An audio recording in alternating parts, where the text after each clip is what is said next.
7 times rejected, 32 years old. Standing on a wooden platform in 1879 Montana Territory. While younger, prettier women get chosen like prize cattle. Mara Holloway knows how this ends. She'll board the eastbound train tomorrow with empty pockets and emptier hope. But today, something impossible happens. A legendary rancher rides through a dust storm, walks past every beautiful face waiting for him, and stops directly in front of the woman everyone forgot was there. What happens next will shock an entire frontier town and prove that sometimes the greatest love stories begin where all others end. Stay with me until the end of this story, hit that like button, and drop a comment with your city so I can see how far Mara's journey travels.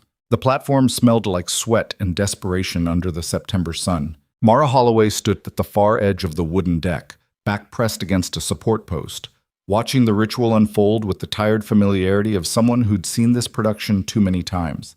23 women lined up like merchandise. 23 chances for men to find wives who'd survived the brutal Montana winters and bear children and ask nothing about loneliness. She'd stopped counting herself among the hopeful around rejection number 4. "You should stand closer to the front," whispered Jenny Carmichael, a 19-year-old blonde who still believed smile and posture could change destiny. "They can't see you back here." "That's the idea," Mara said. She'd learned that lesson the hard way. Visibility only meant watching men's eyes skip over you faster.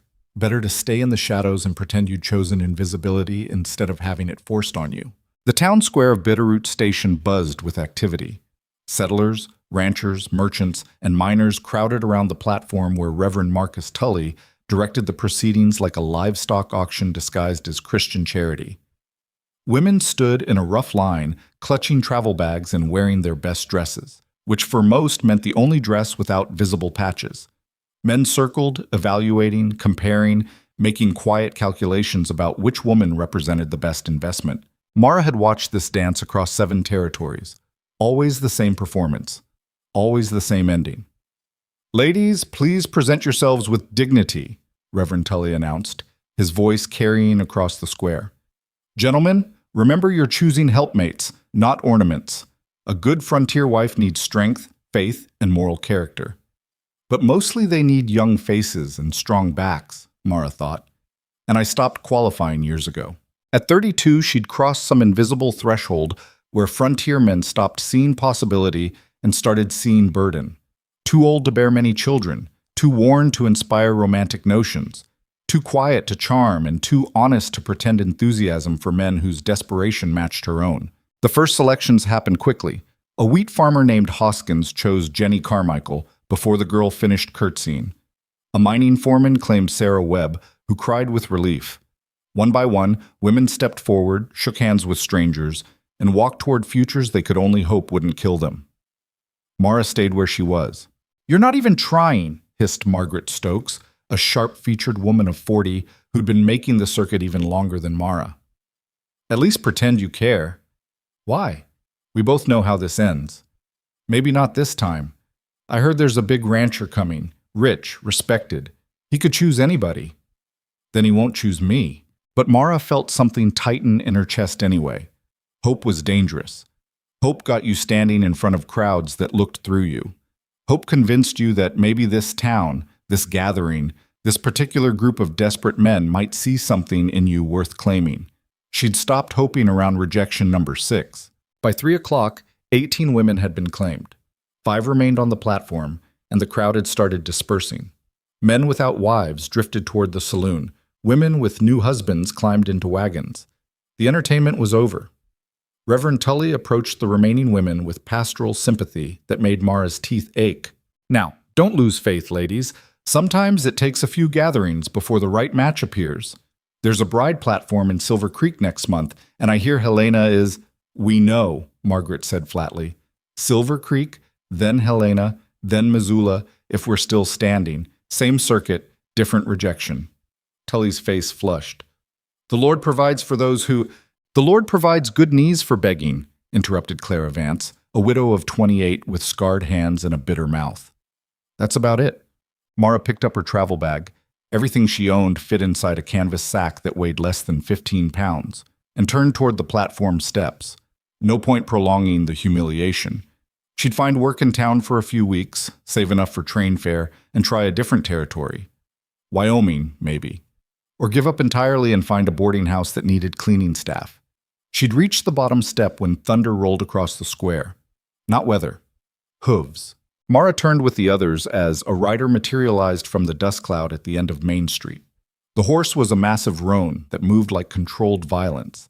The man in the saddle sat straight-backed despite obvious exhaustion, his face shadowed by a wide-brimmed hat dark with trail dust. The crowd, half dispersed, stopped and reformed. "That's Gideon Cross," someone whispered, and the name rippled through the square like wind through dry grass. Mara had heard stories. Everyone had. Gideon Cross owned the largest cattle operation in the Northern Territories, 50,000 acres, 3,000 head, and a reputation for being harder than the land he worked. Widowed 5 years back when his wife died in childbirth, along with their son. Kept to himself since then, building his empire while the rest of the frontier scrambled for survival. Rich didn't begin to cover it. Powerful barely touched the surface, and completely out of reach for someone like Mara Holloway. She watched him dismount with the fluid ease of someone who'd spent more time on horseback than on foot. He was tall, broad-shouldered, with sun-darkened skin and silver threading through dark hair. 40-something, she guessed. Hard-faced, harder-eyed, with the kind of weathered features that suggested he'd forgotten how to smile. He walked past the dispersing crowd without greeting anyone. People moved out of his way automatically. Even Reverend Tully looked nervous.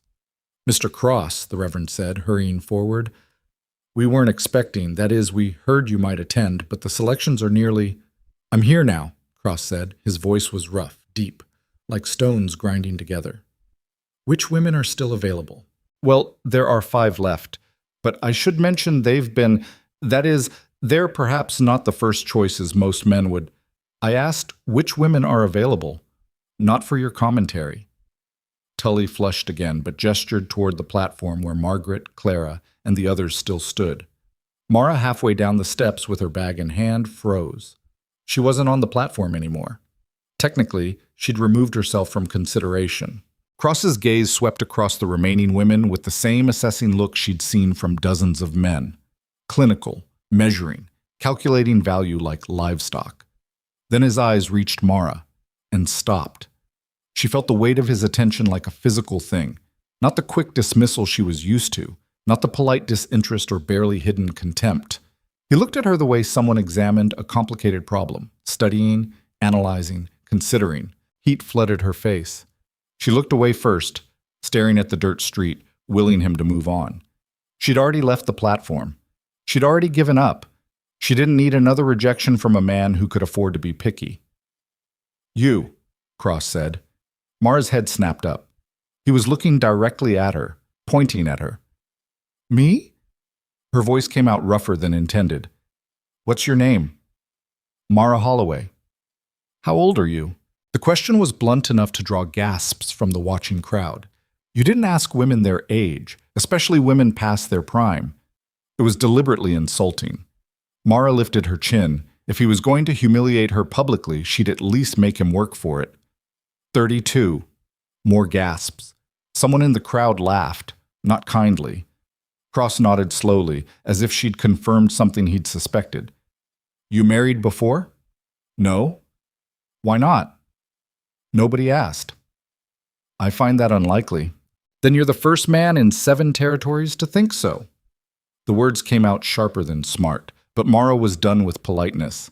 She'd spent years swallowing pride and practicing demure smiles and pretending that rejection didn't carve pieces from her soul. If this legendary rancher wanted to mock her in front of everyone, she'd at least give them a show worth remembering. Cross's expression didn't change. "Come here." "I'm not on the platform anymore. I'm leaving." "I can see where you are. I asked you to come here." "And I'm declining." Now the crowd definitely murmured. Women didn't decline men like Gideon Cross. Women like Mara Holloway especially didn't have the luxury of declining anything. But Mara was exhausted. Exhausted by hope and rejection and the endless cycle of standing in front of strangers who looked through her like she was already a ghost. If this was her last bride gathering, and it would be, she decided in that moment, she'd leave on her own terms.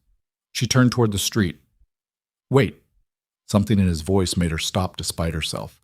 Not pleading, not commanding, just a single word that somehow carried weight beyond its sound. She looked back. Cross had stepped off the main path and stood a few feet away, far enough to give her space, but close enough to lower his voice below the crowd's hearing. "I apologize," he said quietly. "That was poorly done.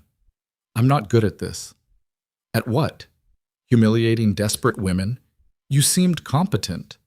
His mouth twitched, not quite a smile, but something adjacent to human. "At talking to people. I spend most of my time with cattle and hired hands. They're simpler." "Lucky for them." "Miss Holloway." He pulled off his hat, revealing more silver in his hair and deep lines around his eyes. "I rode 14 hours to get here because I need a wife. Not a young girl who'll die in her first winter. Not some romantic fool expecting poetry. I need a woman who understands survival. Someone who won't break when things get hard. And things always get hard." "And you think that's me?" "I think you've stood on platforms like this before and been passed over by idiots who wanted beauty they could show off to neighbors. I think you're still standing here despite that, which suggests either stubbornness or strength, likely both. I think you're angry enough to speak your mind to a man with money, which means you haven't learned to lie well. And I think," he paused, something uncertain crossing his features for the first time, "I think we might be the same kind of broken." The honesty caught her off guard. She'd expected many things: rejection, pity, perhaps calculation, but not this raw acknowledgement that he was damaged too. "What exactly are you offering?" Mara asked. "A week at Cross Ridge Ranch, no promises, no obligations. Come see what my life actually looks like before deciding anything. If you hate it, I'll pay your train fare to anywhere you want. If I'm not what you expected, same deal. We're honest with each other for 7 days, then make a decision based on reality instead of desperation." "Why me?" "Because you're the only woman here who didn't smile when I showed up. Everyone else saw my money and my land. You saw a man interrupting your exit. That's the kind of honesty I need." Mara studied him, really studied him, for the first time. He had the kind of face that had forgotten gentleness. Hard angles, sun-weathered skin, eyes that suggested he'd seen too much and felt too little. But there was something else there, too. Something tired and lonely that matched the exhaustion she carried in her own bones. "1 week," she said slowly, "and you bring me back to town if I ask. No arguments." "Agreed. And you don't touch me without permission." "Wouldn't dream of it." "And if this is some elaborate joke, if you're planning to humiliate me for entertainment, I will find a way to burn your entire ranch to the ground." Now he did smile. Small, barely visible, but definitely there. "Fair terms." He held out his hand. Not to help her onto the platform, not to seal a promise of marriage, just to shake on an agreement between two practical people too tired for romance. Mara switched her bag to her left hand and shook. His grip was calloused, strong, and impersonal. The crowd erupted in whispers the moment their hands touched. Reverend Tully rushed over, face flushed with excitement or scandal, probably both. "Mr. Cross, if I might suggest we convene at the church to discuss terms properly?" "No need," Cross said, releasing Mara's hand. "We have our terms. Miss Holloway will accompany me to Cross Ridge for a week of courtship. If she agrees to marry me after that, we'll return for a proper ceremony. If not, I'll ensure she's transported to her next destination with appropriate funds. But surely you want to consider the other ladies. I assure you each one has excellent qualities. I'm sure they do. They'll make fine wives for men who want those qualities. I want Miss Holloway." The simple statement sent a strange shiver through Mara's chest. Want. Not need, not settle for, not she'll do. Want. She waited for the doubt. The voice that said this was mistake, that she was jumping into darkness, that a man like Cross didn't choose women like her without hidden motives. But that voice was tired too. Tired of protecting her from opportunities she'd never get. Tired of keeping her safe in loneliness. "When do we leave?" Mara asked. "Now. I have supply wagons 2 miles out. We'll reach the ranch by late tomorrow." "I should—" She paused. "Should what? Say goodbye to people who'd forgotten her name? Collect possessions she didn't own?" "I'm ready now." Something flickered in his eyes. Approval, maybe? Or recognition that she was as rootless as he'd suspected. "My horse can carry double," Cross said, unless you prefer to wait for the supply wagon. Mara looked at the massive roan. She'd ridden before, farm horses mostly, but this animal looked like it would sooner kick her than accept her. The horse will be fine, she said, committing before she could reconsider. Cross mounted smoothly and extended his hand down to her. She gripped it, put her foot on his stirrup, and pulled herself up behind him with only minor awkwardness.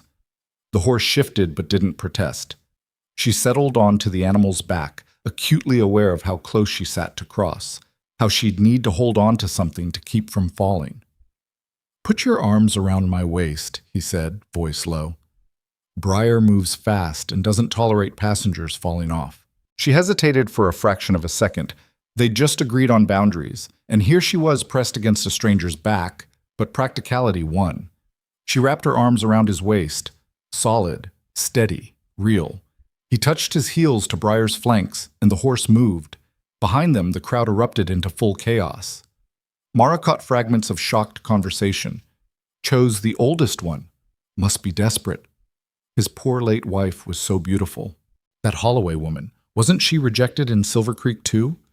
She forced herself not to look back, not to see the faces of women who'd been passed over watching her ride away with the richest man in the territory, not to count the expressions mixing pity, confusion, and resentment. Instead, she focused on the steady rhythm of Briar's gait and the warmth of the man in front of her who'd chosen her for reasons she didn't yet understand. They rode in silence for an hour, leaving Bitterroot Station far behind.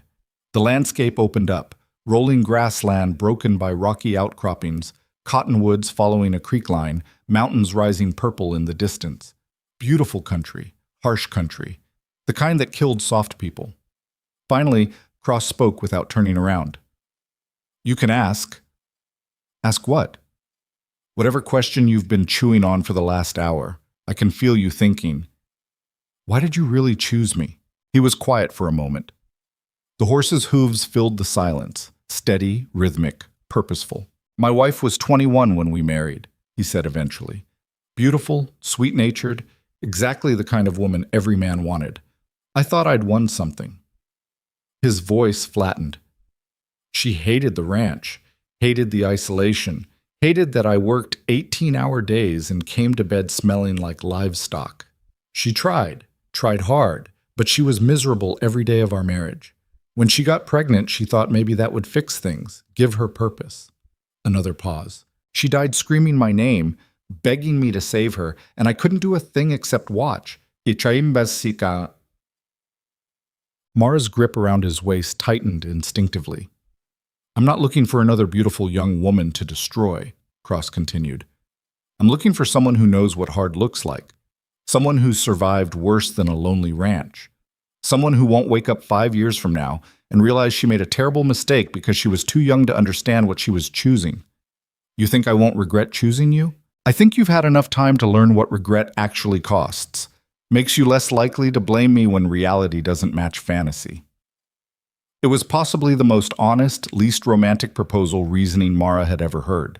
No promises of happiness, no guarantees beyond mutual understanding of hardship. Just two damaged people acknowledging that survival mattered more than romance. "What if I'm not as strong as you think?" she asked. "Then we find out together. But Miss Holloway, you've been rejected 7 times and you're still standing. You're stronger than you know." They reached the supply wagon as the sun started dropping toward the horizon. 2 men waited with a loaded freight wagon, one old and weathered, the other young and nervous. Both straightened when they saw Cross approaching. "Boss," the older one said, nodding. His eyes flicked to Mara with undisguised surprise. "Didn't know you were bringing company." "Miss Holloway will be staying at the ranch as my guest. Tom, Jake. I expect her treated with complete respect. Anyone who has a problem with that can collect final wages and leave." The statement was delivered without heat, but both men paled slightly. "No problem, boss," Tom said quickly. "Ma'am." He tipped his hat to Mara. Cross dismounted and helped Mara down. Her legs wobbled slightly after the long ride, but she forced them steady. First impressions mattered, especially with ranch hands who'd be watching for weakness. "You'll ride in the wagon the rest of the way," Cross said to Mara. "More comfortable than the horse." "I can ride," she protested. "I know you can, but we have hours of rough trail ahead, and showing up bruised and exhausted won't help either of us. This isn't about toughness, it's about practicality. He was right, of course, which made it harder to argue. Mara let Tom help her onto the wagon seat while Cross tied Briar to the back and swung himself onto the bench beside Jake. They traveled through dusk and into darkness, the wagon jolting over rough trail while stars emerged overhead in numbers Mara had never seen in town. The temperature dropped fast.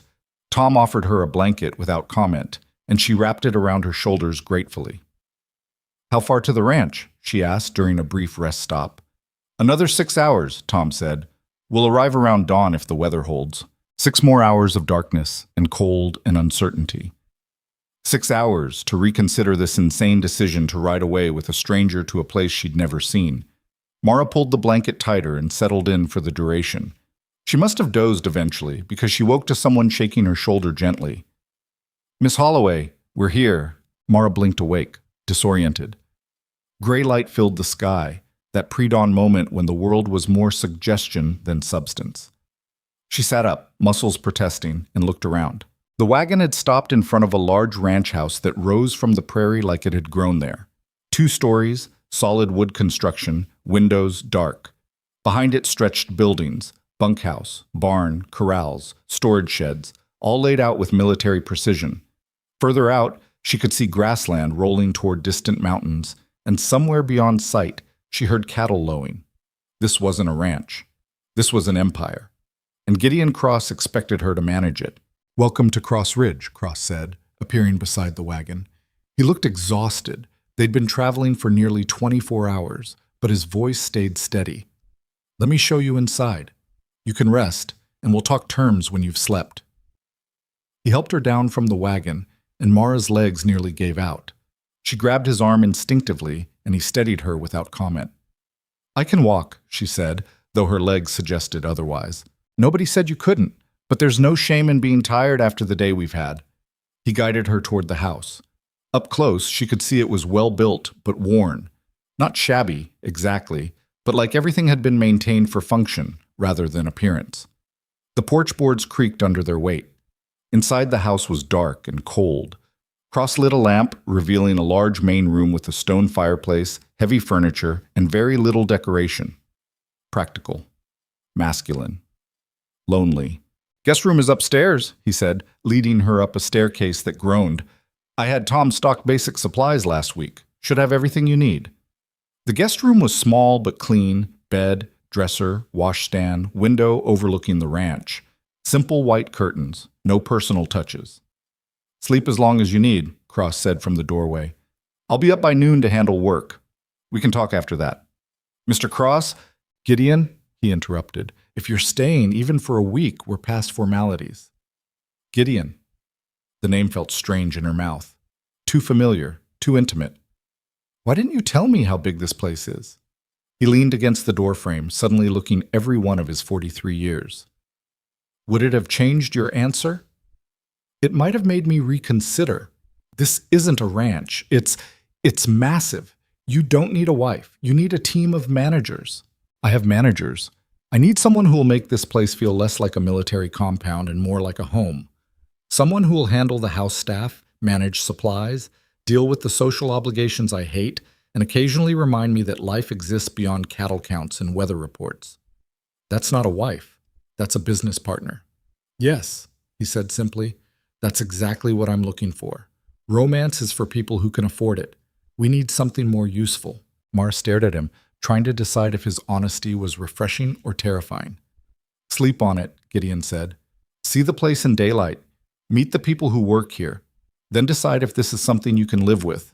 No pressure, no expectations, just honest evaluation."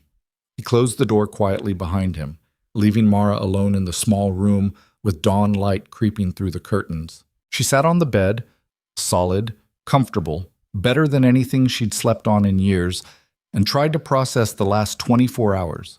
Yesterday morning, she'd been standing on a platform preparing for her final rejection. Now she was sitting in a ranch house larger than most hotels, being offered a partnership disguised as marriage by a man who looked at her like she was a solution to a problem rather than a burden to manage. It was insane. It was terrifying. It was the first real opportunity she'd had in 7 years of trying. Mara lay back on the bed, still wearing her travel clothes, too tired to change even if she'd had anything to change into. Through the window, she heard the ranch waking up, men's voices, horses moving, the business of running an empire starting its daily cycle. And for the first time in longer than she could remember, Mara Holloway fell asleep feeling something she'd thought she'd lost forever. Not hope, exactly, but possibility. And sometimes that was enough. Mara woke to voices arguing below her window. Ridiculous, that's what it is? Boss rides off for a wife and comes back with that? Keep your voice down, Miller. He'll hear you. I don't care if he hears me. We all saw her. Old, plain, looks half dead from traveling. What's he thinking? Mara lay perfectly still, staring at the ceiling. The sun had climbed high. She'd slept longer than intended. Her body ached from the wagon ride and her mouth tasted like trail dust. But the voices outside cut through the physical discomfort with surgical precision. Boss knows what he's doing, the second voice said, though it lacked conviction. Does he? Because 5 years ago he had a wife who looked like she belonged in a painting. Now he brings home someone who looks like she's been rejected by every man west of the Mississippi, which she probably has been. Laughter. Multiple voices joining in. Mara closed her eyes and counted to 10. Then 20. Then gave up counting and just lay there, letting the familiar shame wash over her in waves. She'd been stupid to think this might be different, that Gideon Cross's blunt honesty meant anything more than temporary insanity he'd regret in daylight. A knock on the door made her sit up. Miss Holloway, you awake? A woman's voice, older with a hint of Irish accent. Yes? I'm bringing up wash water and some breakfast. May I come in? Mara stood, smoothing her wrinkled dress uselessly. Please. The door opened to reveal a stout woman in her 50s with gray hair pulled into a severe bun and sharp eyes that missed nothing. She carried a tray with bread, cheese, and coffee, and had a towel draped over one arm. I'm Mrs. Chen, she said, setting the tray on the dresser. I run the house staff, which currently means me and a girl who comes twice a week to help with laundry. Not much staff to run, truth be told. Pleased to meet you. Mrs. Chen studied her with the same assessing look Mara had received from every woman who'd ever measured her and found her wanting. But there was something different in this examination, practical curiosity rather than immediate judgment. You look like hell, Mrs. Chen said finally, but that's to be expected after the trip you had. Water's in the pitcher. I brought clean towels. Your bag is, well, I see you don't have a bag besides that canvas thing. We'll need to address that. I can manage with what I have. Didn't say you couldn't, said we need to address it. She paused at the door. Mr. Cross is in his office going through accounts. Asked me to let you know he'd like to speak with you when you're ready. No rush. Take your time settling. She left before Mara could respond. Mara washed quickly, using the surprisingly clean water and decent soap. Her reflection in the small mirror above the washstand confirmed what she already knew. She looked exactly like a woman who'd been traveling for 24 hours and sleeping on a stranger's charity. Dark circles under her eyes, hair a disaster, dress wrinkled beyond redemption. She did what she could with limited resources. Then ate the bread and cheese while trying to ignore how good real food tasted after days of traveling on nothing but dried meat and stale crackers. The coffee was strong enough to strip paint and absolutely perfect. Finally, knowing she couldn't hide in the guest room forever, Mara left her sanctuary and ventured downstairs. The house was larger than it had seemed in the pre-dawn darkness. The main room opened onto a dining area that could seat 20, a kitchen that smelled like herbs and wood smoke, and several closed doors that probably led to Gideon's private spaces. Everything was clean but worn, functional but cheerless, like someone had built a house and forgotten to make it a home. She found Gideon's office because it was the only door standing open. He sat behind a massive desk covered in papers, account books, and maps. He'd changed clothes, clean shirt, dark vest, but still looked exhausted. He glanced up when she appeared in the doorway. You found food? Yes, thank you. Mrs. Chen is efficient. Terrifying, but efficient. He gestured to a chair across from his desk. Sit, please. Mara sat, acutely aware of how small and shabby she must look in this room, full of obvious wealth. The chair was leather, comfortable, probably worth more than everything she'd ever owned combined. Gideon pushed aside his papers and leaned back. Sleep well? Yes. I apologize for sleeping so late. Why? You were exhausted. That's what sleep is for. He studied her face. But something's bothering you. What happened? Mara hesitated. She could lie, pretend everything was fine, keep the peace. Or she could match his honesty with her own and see what happened. I woke up to your ranch hands discussing what a disappointing choice you made. Apparently I'm old, plain, and obviously rejected by every man west of the Mississippi. Gideon's expression didn't change, but something cold flickered in his eyes. Which hands? It doesn't matter. It matters to me. This is your week to evaluate whether you can live here. If my men are making that evaluation impossible, I need to know. And what will you do? Fire them for speaking the truth? Fire them for disrespecting a guest in my home? There's a difference. He stood, moving toward the window that overlooked the main yard. But you're right that it's a problem. Every man out there knew my first wife. Some of them worshipped her from a distance. They're comparing you to a dead woman they've turned into a saint. That's not fair to you. Nothing about this is fair. That's not the same as being surprised by it. He turned back to her. Do you want to leave? The question caught her off guard. Not angry, not defensive, just offering her an exit if she wanted it. I've been here less than a day, Mara said slowly. Seems premature to quit over some gossip. Gossip turns into hostility fast in isolated places. If you stay, it will get worse before it gets better. They'll test you, undermine you, wait for you to fail. I can fire the worst offenders, but I can't change the fact that you're walking into a situation where everyone is predisposed to doubt you. So you're suggesting I leave? I'm suggesting you understand what you're choosing. This isn't just about whether you can tolerate me or the work. It's about whether you can survive being constantly measured against a ghost and found wanting. Mara stood, moving to the window beside him. Outside, men worked, repairing fences, moving horses, hauling supplies. Purposeful motion everywhere. A world that functioned because everyone knew their role. Your first wife, she said. What was she actually like? Not the saint version. The real person. Gideon was quiet for a moment. Her name was Elizabeth. She was gentle, kind, loved music and books and pretty things. Completely wrong for this life, but neither of us knew that when we married. She tried hard to adapt, but trying isn't the same as succeeding. She was miserable every day and too sweet to admit it until the end. His voice roughened. She died hating this place and probably hating me for bringing her here. Did you love her? I thought I did. Looking back, I think I loved the idea of her more than the reality.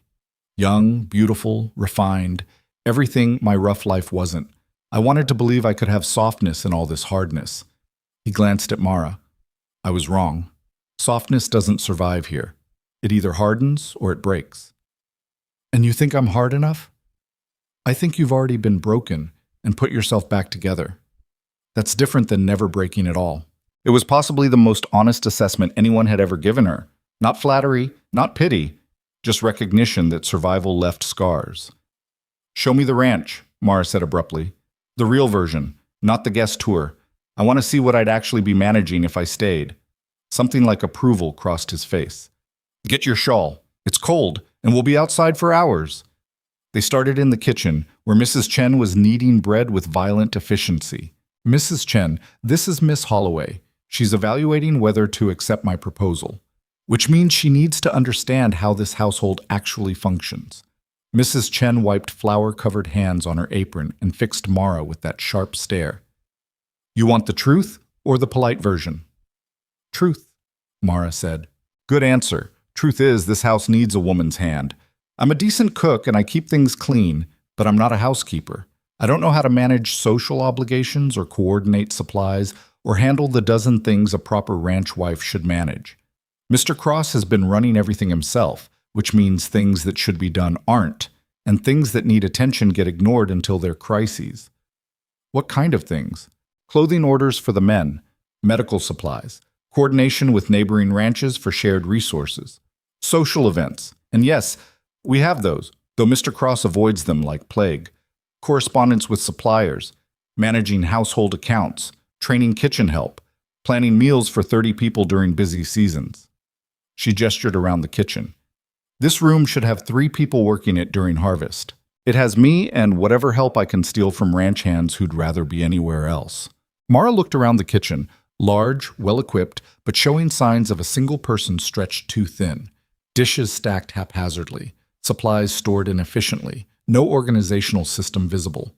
"May I?" She gestured toward the pantry. "Be my guest." Mara opened the pantry door and immediately understood the problem. Supplies were stored randomly. Flour next to soap, dried beans mixed with tools, no inventory system, no rotation plan. Anyone trying to cook from this chaos would waste hours searching for ingredients. "How long have you worked here?" Mara asked. 8 years. Since Mr. Cross first built the place. His wife, Elizabeth, she tried to organize things, but she didn't understand ranch life. Set up systems that looked pretty but didn't work for the scale we need. And after she died?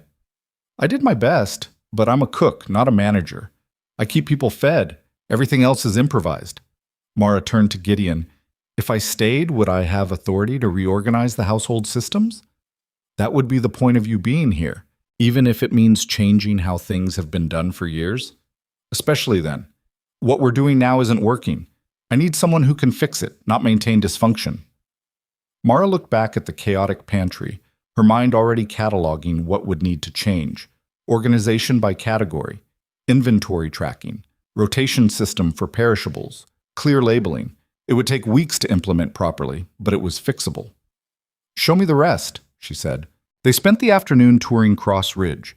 Gideon walked her through the bunkhouse where 20 men lived in Spartan efficiency, the barn that housed 70 horses, the cattle operation that sprawled across thousands of acres, the supply depot that coordinated equipment for the entire ranch. At each stop, men stared at her with barely concealed skepticism. Some were polite, tipping hats and murmuring greetings. Others were openly hostile, making comments just loud enough for her to hear about how interesting the boss's choice was. Gideon addressed each incident with cold efficiency. "Miller, report to my office after dinner. Patterson, you're on night watch for the next 2 weeks. Jenkins, pack your things and collect final wages." "Boss, I didn't—" "You called my guest a charity case within her hearing. That's grounds for immediate termination. Be off my land by sunset." The man left, shooting Mara a look of pure hatred. "You're making enemies on my behalf," Mara said once they were alone again. "That's not sustainable. I'm establishing that disrespect has consequences. That's completely sustainable. These men work for me because I pay well and treat them fairly. But fair treatment includes not tolerating them treating my household like entertainment." They stopped at a rise overlooking the main ranch buildings. The sun was dropping toward the mountains, painting everything gold and purple. Beautiful country, brutal country. "Honest question," Gideon said. "Can you see yourself here? Not the romantic version where everything works out. The real version where you're managing chaos, fighting for respect, and dealing with isolation that makes some people lose their minds." Mara considered the question seriously. She'd spent 7 years chasing something: security, belonging, purpose. She'd imagined it would come wrapped in love and acceptance. Instead, she was being offered hard work, skeptical employees, and a partnership based on mutual survival needs. It should have been depressing. Instead, it felt oddly honest. "I can see myself trying," she said finally. "I can't promise I'll succeed, but I can promise I'll work harder than anyone expects because I've got nothing to lose and everything to prove. That's all I'm asking." They returned to the house as darkness fell. Mrs. Chen had prepared a substantial dinner: roasted chicken, potatoes, vegetables, fresh bread. She set places for 2 in the dining room, which felt absurdly formal. "You don't usually eat in here," Mara observed. "I usually eat in my office or the kitchen, but Mrs. Chen insisted we maintain some civilized standards while you're evaluating. We can eat in the kitchen." Mrs. Chen would have opinions about that. Mrs. Chen has opinions about everything. True, but her opinions are usually correct, which makes them harder to ignore. They sat at opposite ends of the long table, which made conversation awkward. After a few minutes of shouting back and forth, Gideon moved to the seat beside her. "This is ridiculous," he muttered. "I'm not entertaining a diplomat. We're discussing business." The meal was excellent, and Mara realized she'd barely eaten in days. She forced herself to eat slowly, maintain some dignity, not shovel food like a starving vagrant, even though that's exactly what she felt like. "Tell me about the social obligations," she said between bites. "Mrs. Chen mentioned you avoid them." Gideon grimaced. "There are 4 major ranching families in this region. We coordinate resources, share labor during busy seasons, help each other during emergencies. That cooperation requires maintaining relationships, which means quarterly dinners, holiday gatherings, and various social events I find excruciating. Why? Because I'm not good at small talk. I don't care about gossip. I have no patience for political maneuvering disguised as friendly conversation. I attend because it's necessary for business, but I hate every minute. And you think I'd be better at it? I think you'd be more diplomatic than me, showing up, grunting through dinner, and leaving early, which is my current strategy. Mara laughed despite herself. That's a low bar. I'm aware. But it's honest.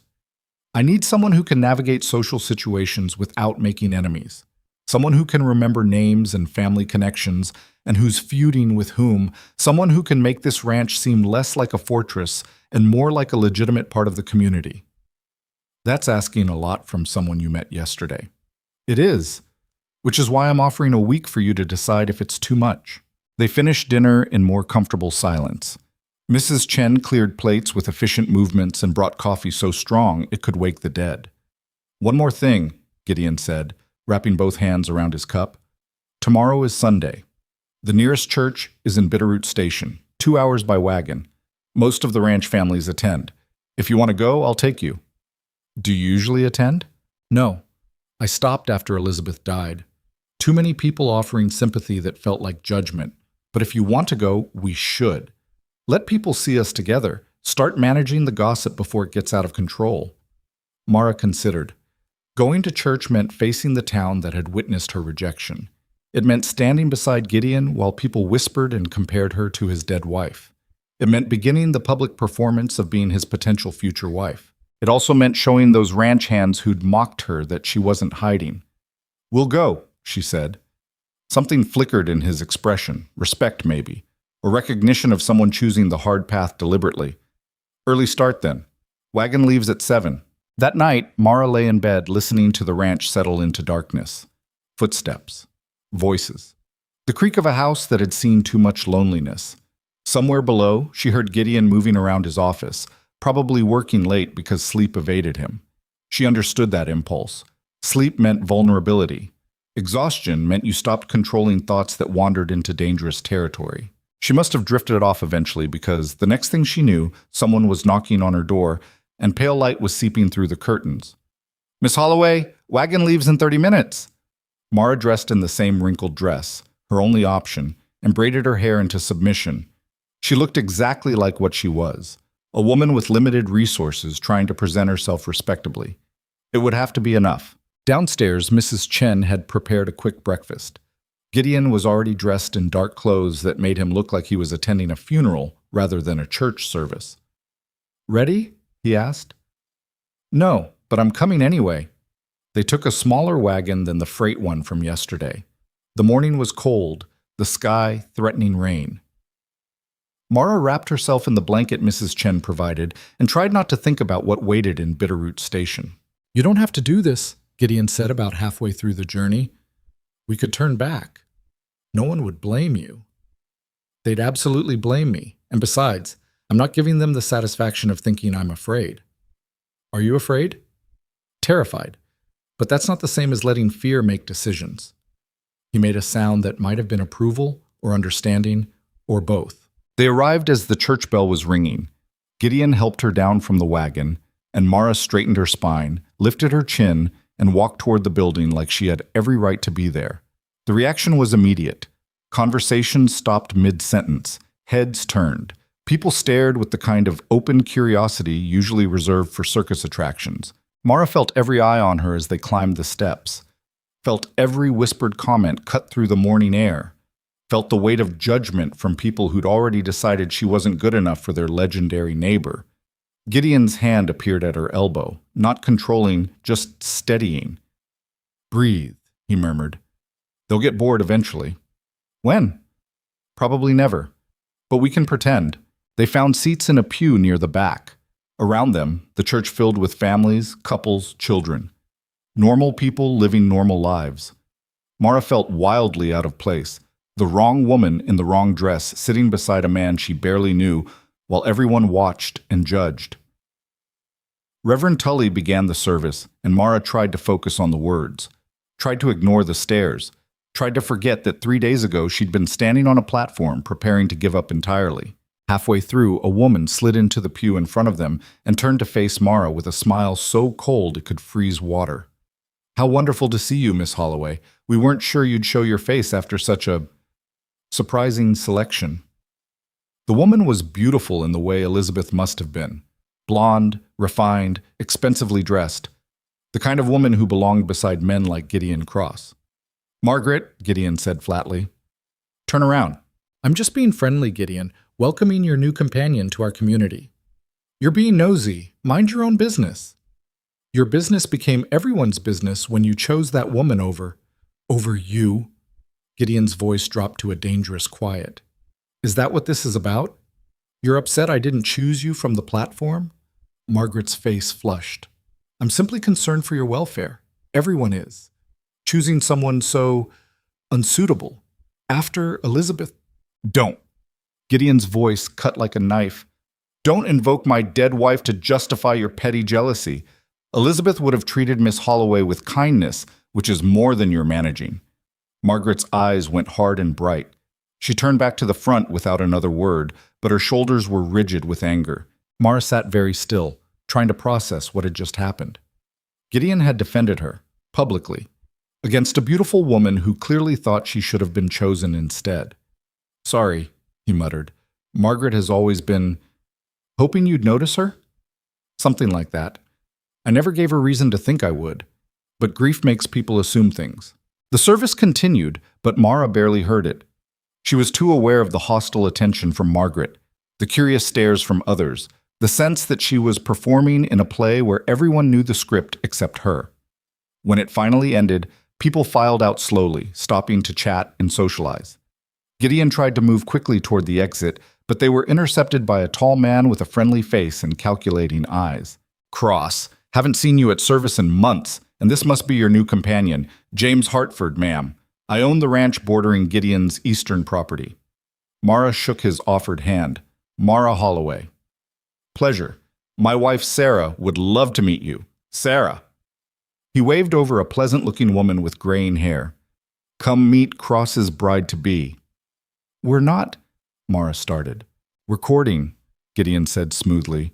"Miss Holloway is evaluating whether she can tolerate me for a week before making any decisions." Sarah Hartford's eyes sparkled with humor. "Smart woman. My advice? Negotiate everything before saying yes. Men remember nothing after the wedding except where they left their boots." "I heard that," James said mildly. "You were meant to, dear." More people approached, some genuinely friendly, others obviously fishing for gossip. Gideon handled them all with terse efficiency, answering questions without providing ammunition.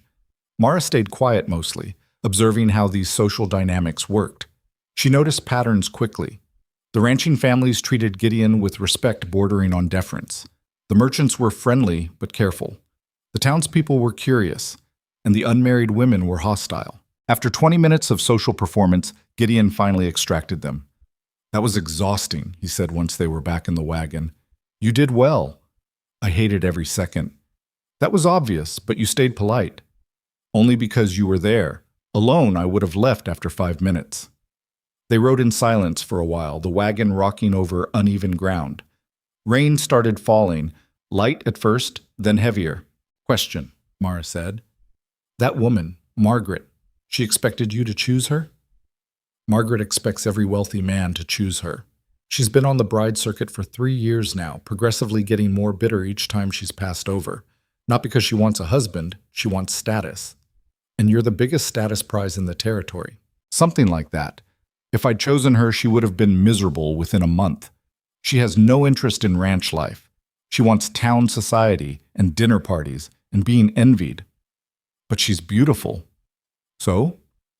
"So everyone expected you to choose someone beautiful, someone who matched your first wife, someone who made sense." Gideon pulled the wagon to a stop. Rain drummed on the canvas cover above them. He turned to face her directly. "Listen carefully, because I'm only going to say this once. I don't care what people expect. I don't care who they think I should have chosen. I chose you because you're strong enough to survive here and honest enough to tell me when I'm wrong. I chose you because you understand hardship and won't blame me when life gets difficult. I chose you because you walked away from that platform with your head high, even though you'd been rejected 7 times. That kind of strength matters more than any pretty face. Mara stared at him, this hard man saying impossible things with absolute conviction. You barely know me, she whispered. I know enough. You know how I know? Because you're sitting in this wagon heading back to a hostile ranch after enduring a church full of people judging you. You could have stayed in town, could have asked me to take you anywhere else. But you're coming back because you're evaluating this honestly, even though honest evaluation means facing uncomfortable truth. That tells me everything I need to know about your character.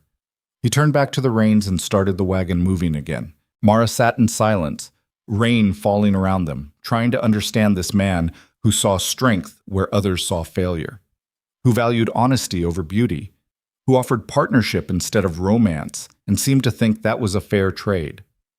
She still didn't know if she could survive Cross Ridge, didn't know if she could earn respect from hostile ranch hands or navigate complex social obligations or manage a household 3 times larger than anything she'd attempted.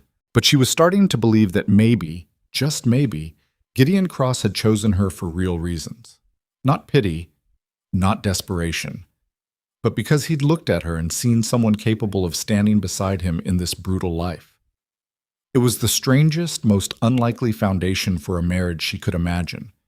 And somehow, that made it feel more honest than any romantic fantasies she'd ever entertained. They reached Cross Ridge as the rain turned the roads to mud. Gideon drove the wagon straight to the barn where Tom and another hand waited to take the horses. Both men looked surprised to see them returning together. Thought maybe you'd stay in town, Tom said carefully, glancing at Mara. Why would I do that? Gideon asked, his voice flat. No reason, boss. Just figured, well, church can run long sometimes. Church ran exactly as long as it needed to. Miss Holloway and I have work to discuss. He helped Mara down from the wagon, and she noticed how his hand stayed at her elbow a moment longer than necessary. Not possessive, but protective, making a statement to the watching men. Inside the house, Mrs. Chen had soup waiting and the fire burning hot. Mara peeled off her damp shawl and stood close to the flames, trying to warm hands that had gone numb during the ride. How was it? Mrs. Chen asked, ladling soup into bowls. About as pleasant as expected, Gideon said. Margaret Whitmore made her feelings clear. Half the town stared like we were performing theater. The other half pretended not to stare while doing exactly that. Margaret's been chasing you for 2 years. She's not going to take rejection gracefully. She was never in consideration. I don't know why she thought otherwise. Mrs. Chen shot Mara a look that suggested she understood female dynamics better than Gideon ever would. Men never know why women think things. That's why they need wives to explain it to them. I don't need explanations. I need people to mind their own business. Good luck with that on the frontier. Gossip is our primary entertainment. Mara ate her soup slowly, listening to their comfortable banter. They had the ease of people who'd worked together for years, who understood each other's rhythms. She was the outsider here, the disruption to their established patterns. After lunch, Gideon disappeared into his office with a stack of papers. Mrs. Chen cleared dishes with efficient movements, then turned to Mara with an assessing expression. You planning to hide up in that guest room, or you want to start learning how this place actually works? I thought I'd let you rest on Sundays. Rest is for people who've earned it. I've got bread to bake for the week, laundry to sort, and inventory to count. If you're serious about evaluating this place, you should see what the work actually looks like. Not the pretty version Gideon showed you yesterday, the real version. Mara stood. Show me. Mrs. Chen's approving nod felt like passing a test she hadn't known she was taking. They spent the afternoon in the kitchen and storage rooms. Mrs. Chen walked Mara through the daily rhythms, what supplies needed ordering, which ranch hands had dietary restrictions, how to plan meals for 30 people with inconsistent counts. The pantry organization problem was even worse than Mara had realized. Supplies had been shoved wherever they fit, with no system for tracking what existed or what was running low. Elizabeth tried to fix this, Mrs. Chen said, gesturing at the chaos. She made lists, color-coded things, created elaborate tracking systems, all very pretty, none of it practical. The men couldn't follow her system, so they just threw things wherever. After she died, I gave up trying to maintain her organization. Easier to just remember where everything is. But you can't teach someone else to remember, which means if you get sick or need help, no one can step in. Exactly. Been telling Gideon that for years, but hiring a housekeeper means trusting someone new, and he's not good at trust. Yet he's trusting me after one day. Mrs. Chen paused in her inventory counting. He's desperate. This place is eating him alive. He works 18-hour days trying to manage the ranch and the household, and he's slowly drowning in responsibilities he can't delegate. You're not just a potential wife. You're a potential rescue. That's a lot of pressure. It is, which is why I'm being honest. If you take this on and fail, it'll break something in him he can't afford to lose. He's barely holding together as it is. Another failure might finish the job his wife's death started. Mara absorbed that weight. She'd known Gideon was struggling, that much was obvious, but hearing it stated so bluntly made the stakes feel impossibly high. What if I'm not capable of managing this? Mara asked quietly. Then you tell him now and leave before you make promises you can't keep.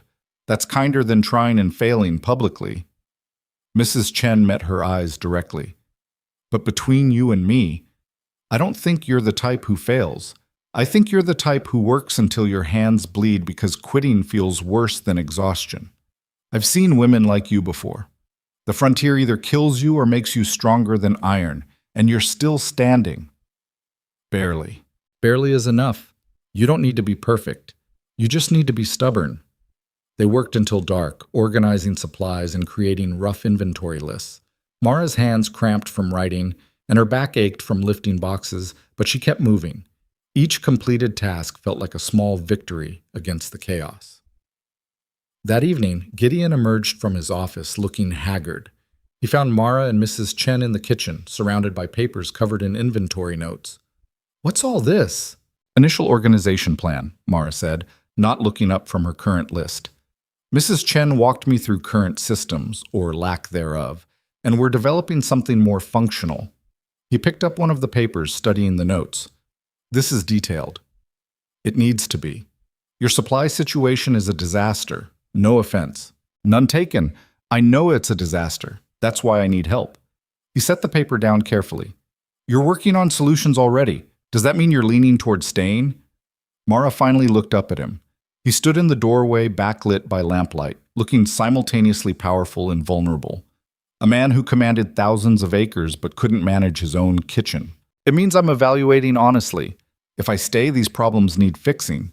If I leave, you need to know what's broken so you can find someone else to fix it. Fair enough?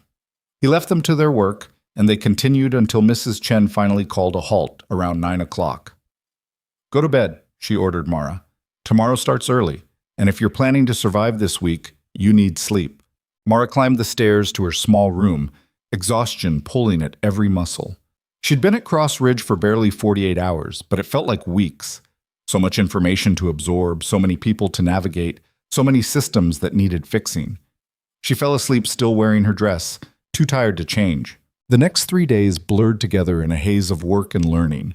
Mrs. Chen proved to be a ruthless teacher, showing Mara everything from butchering chickens to negotiating with suppliers to managing the complicated social dynamics between ranch hands.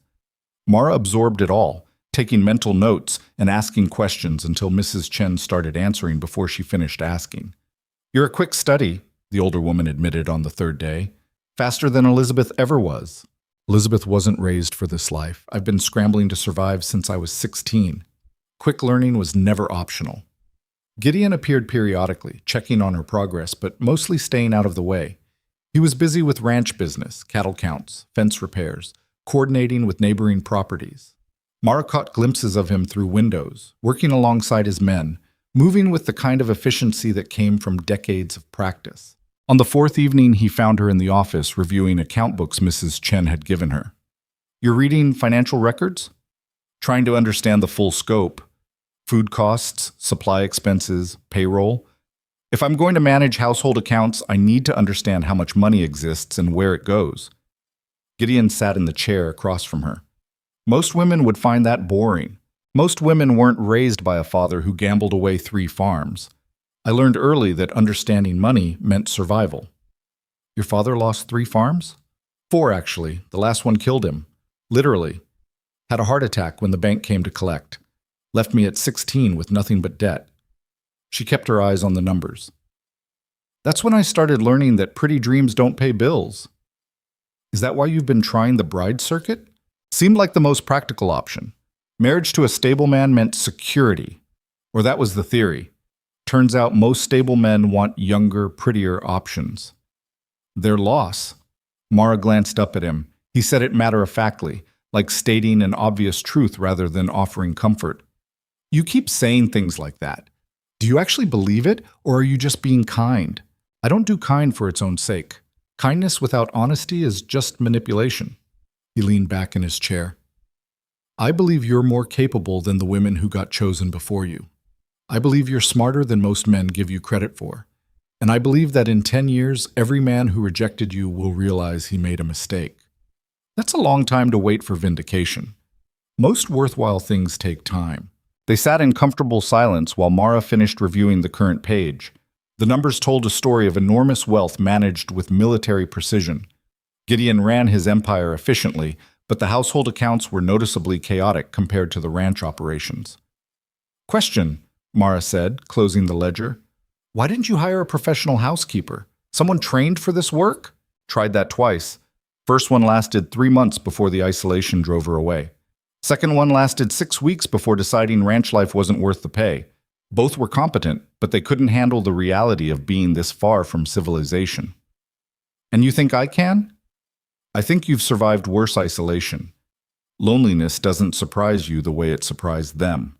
He was right, though hearing it stated so bluntly stung. Mara had been lonely for so long that solitude felt normal. The prospect of more loneliness didn't frighten her. It was familiar. Tomorrow is Thursday, Gideon said, standing. You've been here 4 days. That leaves 3 more before you need to decide. Is there anything specific you need to see or understand before then? Mara considered. She'd seen the house, met the staff, understood the scope of work, but there was one thing she hadn't directly addressed. I need to know what you actually expect from a wife, not the public version, the private reality. Gideon's expression shifted. Not uncomfortable exactly, but careful.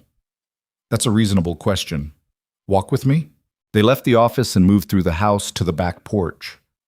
The night was clear and cold, stars scattered across the sky in impossible numbers.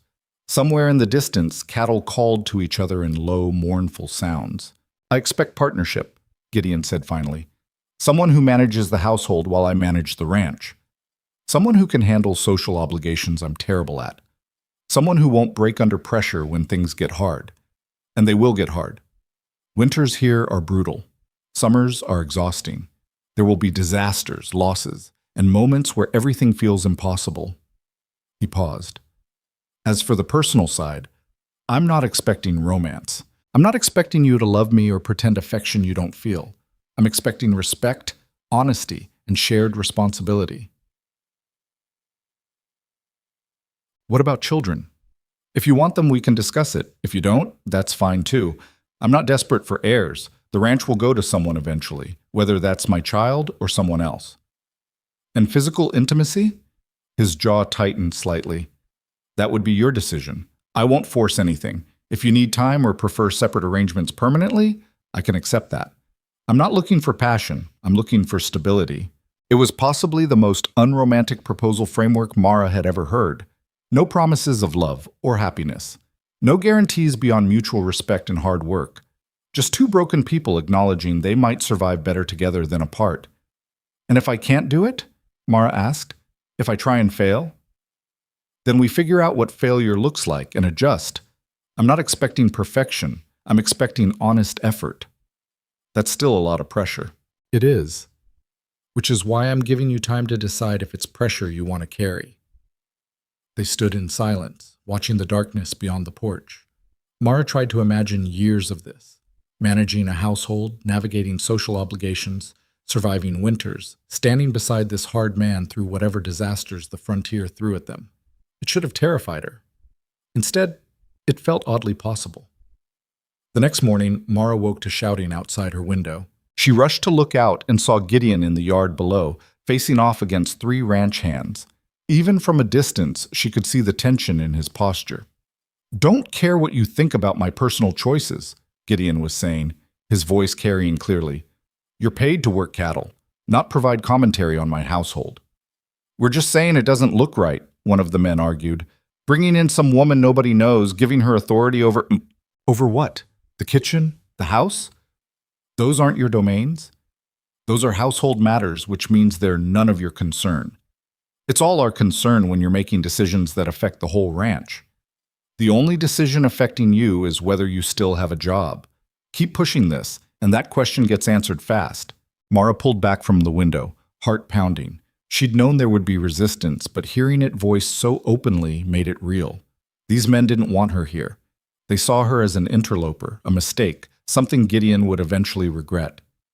She dressed quickly and went downstairs, where Mrs. Chen was preparing breakfast with aggressive efficiency. "They're at it again," the older woman said without preamble. "Been building since yesterday.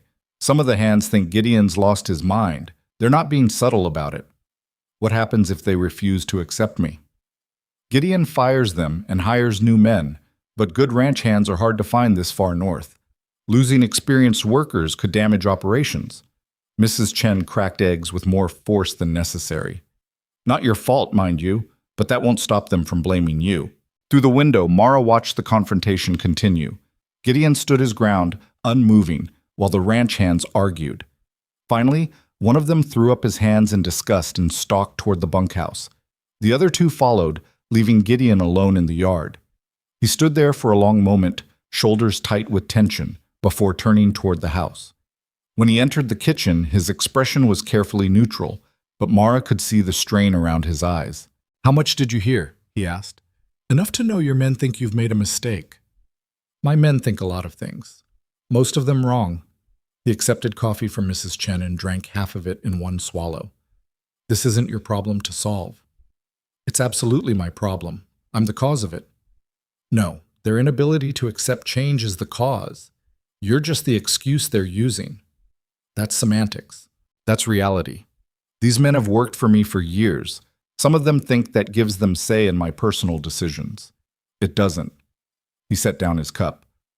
"I'm riding out to the north pasture today. There's a fence line that needs inspection. I'll be gone until evening. If anyone gives you trouble while I'm away, find Tom. He's the most level-headed of the crew." "You're leaving me here alone with hostile workers?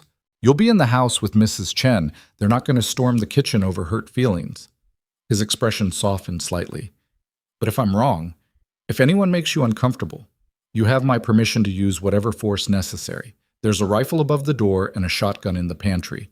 Mrs. Chen knows where the ammunition is stored." Mrs. Chen nodded confirmation, completely unbothered by the suggestion of arming the household. "This is insane," Mara said. "This is frontier reality. Most days are boring. Some days require preparation." Gideon finished his coffee. "You have 2 days left to evaluate. Today you get to evaluate whether you can handle the ranch when I'm not here to intervene. Tomorrow, you decide." That was always the agreement. He left before she could argue further. Mara spent the morning helping Mrs. Chen with laundry and inventory work, hyper-aware of every sound from outside. But nothing happened. The ranch continued its normal rhythms. Men worked, horses moved. Life proceeded as if there hadn't been a confrontation that morning. Around noon, a wagon appeared from the direction of town.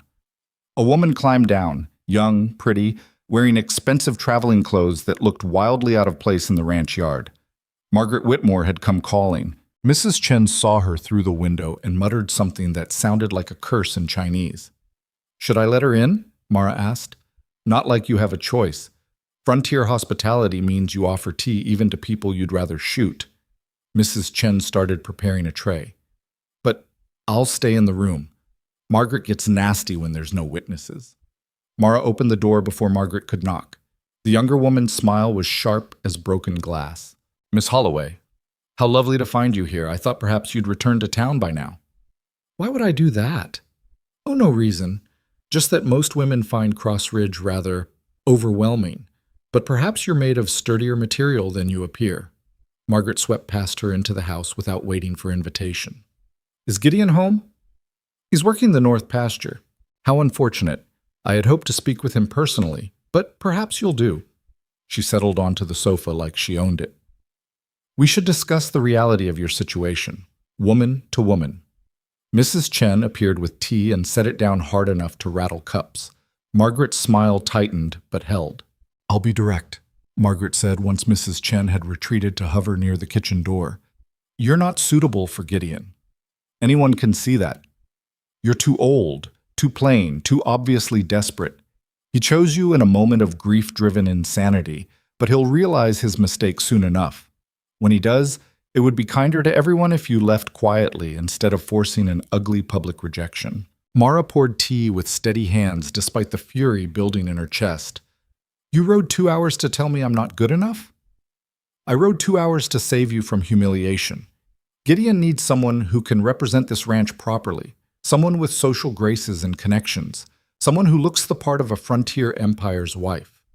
That's not you. That will never be you. And the longer you cling to this fantasy, the more painful it will be when reality arrives." "Does Gideon know you're here?" "Gideon doesn't need to know. This is between us." "Nothing is between us. You're a stranger who showed up uninvited to insult me in my—" Mara caught herself. Not her home. Not yet. Maybe never. "In Gideon's home, which means you're not following frontier hospitality either." Margaret's mask cracked slightly. "You think you're clever? You're not. You're a desperate woman who saw an opportunity and grabbed it. But desperation isn't the same as suitability. When Gideon's grief clears and he sees what he's actually brought into his home, you'll be back on that platform waiting for rejection number 8. Get out." "Excuse me?" "I said get out. You came here to humiliate me. You've done that. Now leave before I have Mrs. Chen throw you out physically." Mrs. Chen stepped forward immediately. "Happy to help with that." Margaret stood, all pretense of civility evaporating. "You'll regret this. When Gideon realizes what a mistake he's made, everyone will remember that you were too arrogant to accept good advice." "I'll take my chances. The door is behind you." Margaret left in a swirl of expensive fabric and barely contained rage.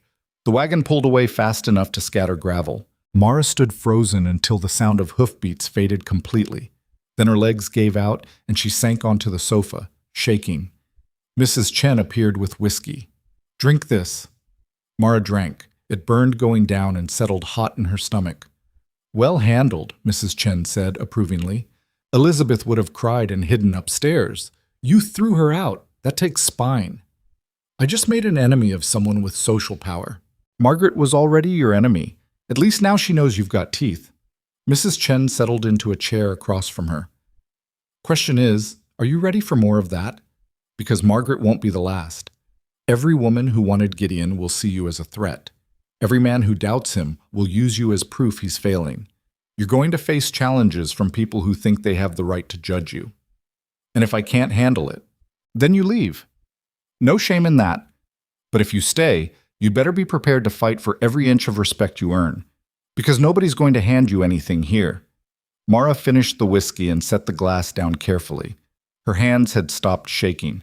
The hot anger had cooled into something harder and more useful. "I'm tired of people telling me what I can't do," she said quietly.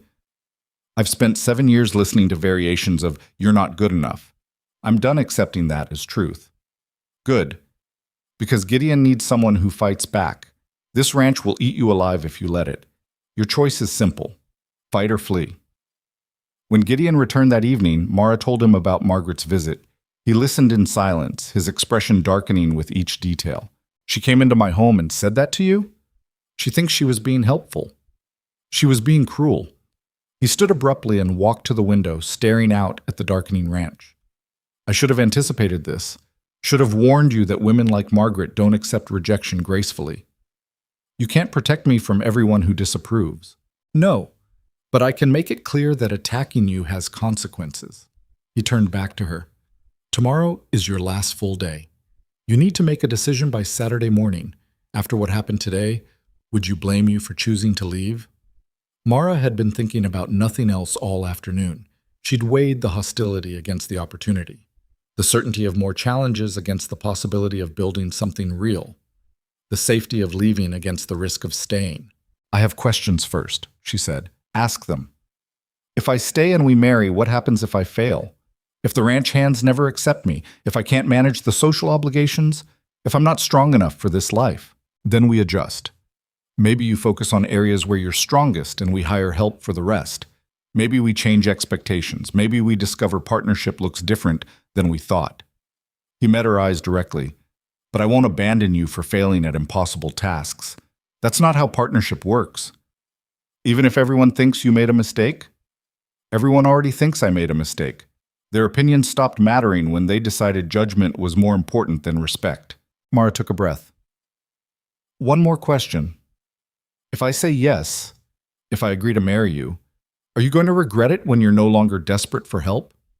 Gideon crossed the room and sat across from her, close enough that she could see the exhaustion and determination in equal measure. I don't do desperate. I do calculated risk. You're a calculated risk. The question isn't whether I'll regret choosing you. The question is whether you'll regret choosing me, because this life is harder than you've seen, and I'm more difficult than I've shown.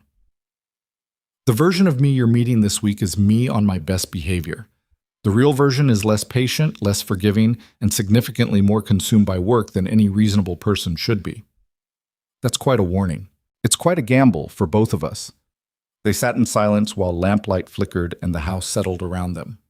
Mara thought about the platform in Bitterroot Station, thought about rejection number 7 and the bone-deep certainty that she'd never find anything better, thought about the terrifying leap between survival and actually living. I need tonight to think, she said finally. Take all the time you need. Whatever you decide, I'll respect it. That night, Mara lay awake trying to imagine her life in both directions. Leaving meant safety, loneliness, and the slow death of watching herself fade into invisibility. Staying meant fighting for every inch of respect in a place that didn't want her. But staying also meant purpose, partnership, and the wild possibility that she might actually build something worth having. By the time dawn light crept through her window, Mara had made her decision. She found Gideon in the barn at first light, already working despite the early hour. He was checking a horse's hoof, speaking in low tones to the animal while it shifted nervously. He glanced up when Mara appeared in the doorway, and something in his expression suggested he'd been expecting her. "You're up early," he said, setting the horse's hoof down gently. "Couldn't sleep." Mara stepped into the barn, inhaling the familiar scent of hay and leather and animal warmth. "I have an answer." Gideon straightened slowly, his face carefully neutral. "I'm listening." "I'll marry you, with conditions." Something flickered across his features. Relief, maybe, or surprise that she'd actually said yes. "Name them." "First, I need complete authority over household management. No interference, no second-guessing. If I'm going to fix the chaos, I need to be trusted to fix it my way." "Agreed." "Second, I need a budget. Not an allowance I have to beg for. Actual control over household funds with clear understanding of what's available." "Fair. I'll set up accounts for you this week." "Third, if your ranch hands can't accept me after a reasonable period, you fire them. I won't live in a hostile environment indefinitely just to keep experienced workers." Gideon's jaw tightened slightly. Define reasonable period. 6 months. If after 6 months they're still actively undermining me, they go. No arguments. That could damage operations. So will having a wife who's constantly fighting your employees for basic respect. Choose which damage you prefer. He studied her for a long moment, and Mara forced herself to hold his gaze. This was the first real test, whether he'd actually give her the authority he claimed to be offering, or whether he'd backtrack when faced with consequences. 6 months, he said finally. Anyone still causing problems after that gets replaced. I'll start identifying backup candidates now so we're not caught unprepared. Last condition, if I fail, if I try my hardest and still can't make this work, you let me leave with enough money to start somewhere else. No guilt, no pressure to stay out of obligation. How much money?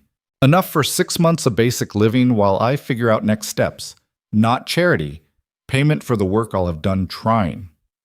$1,000, Gideon said immediately. If you leave after genuinely trying, you get $1,000 in transportation to anywhere you want to go. More than 6 months of basic living, but enough to build a real foundation. Mara's throat tightened.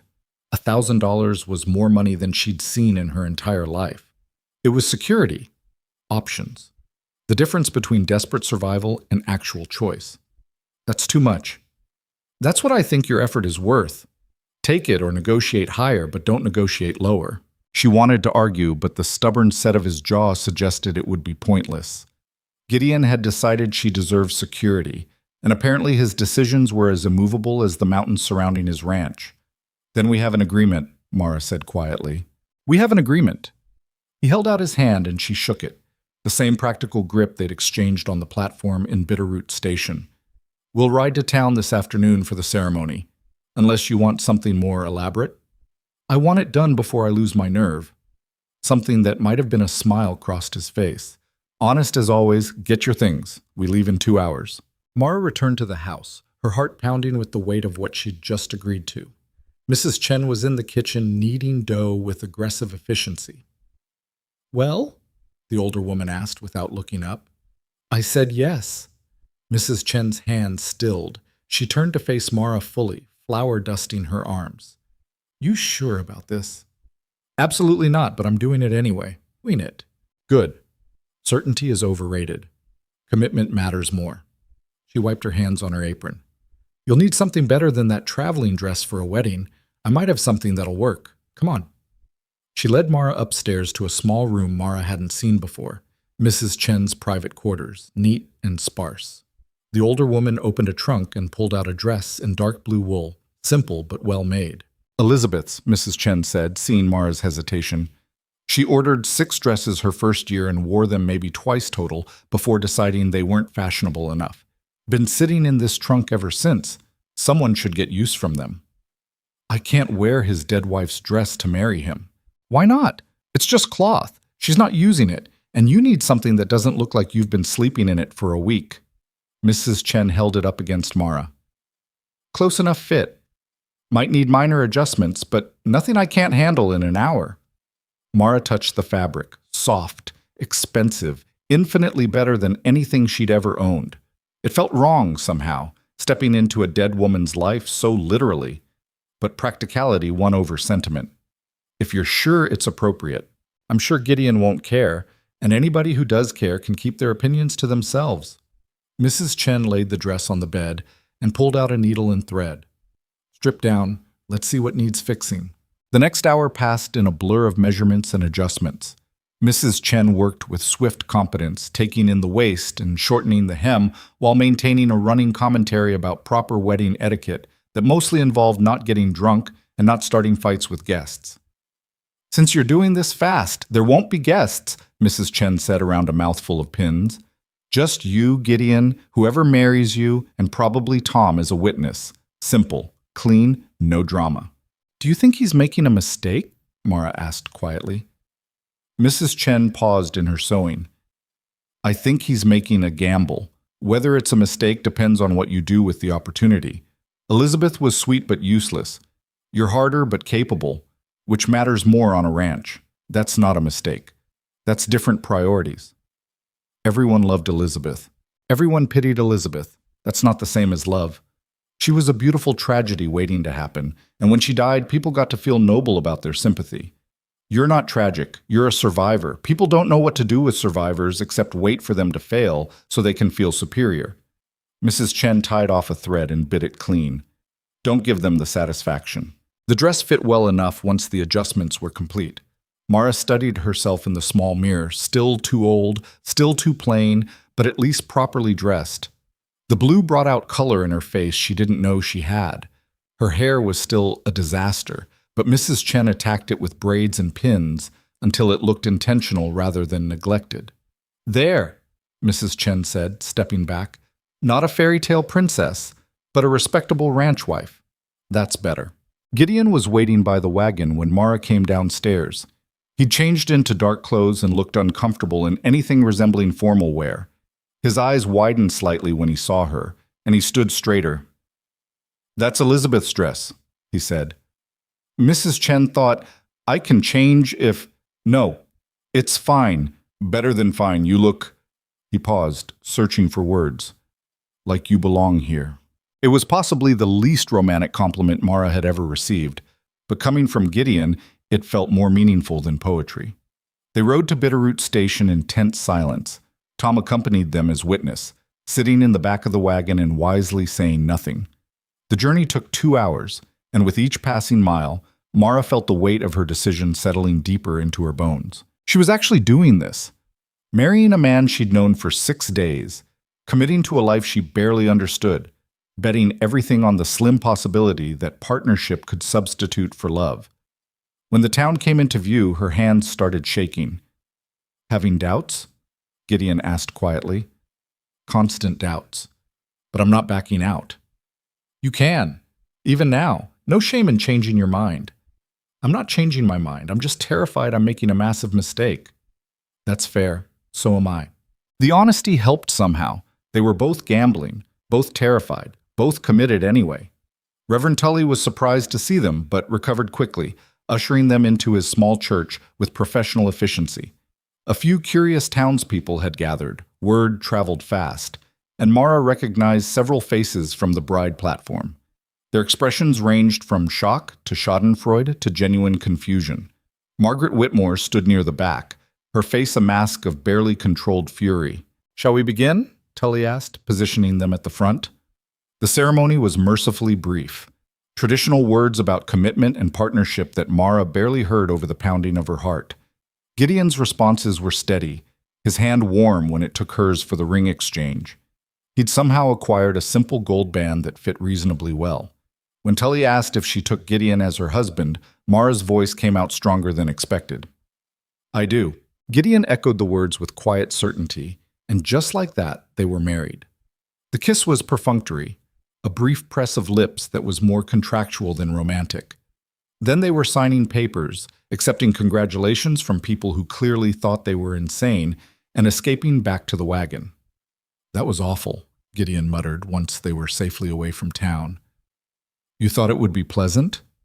"I thought it would be quicker." Despite everything, Mara laughed. The absurdity of it all, marrying a near stranger to escape loneliness while diving headfirst into a different kind of isolation, struck her as darkly funny. Tom cleared his throat from the back. "Congratulations, boss, ma'am.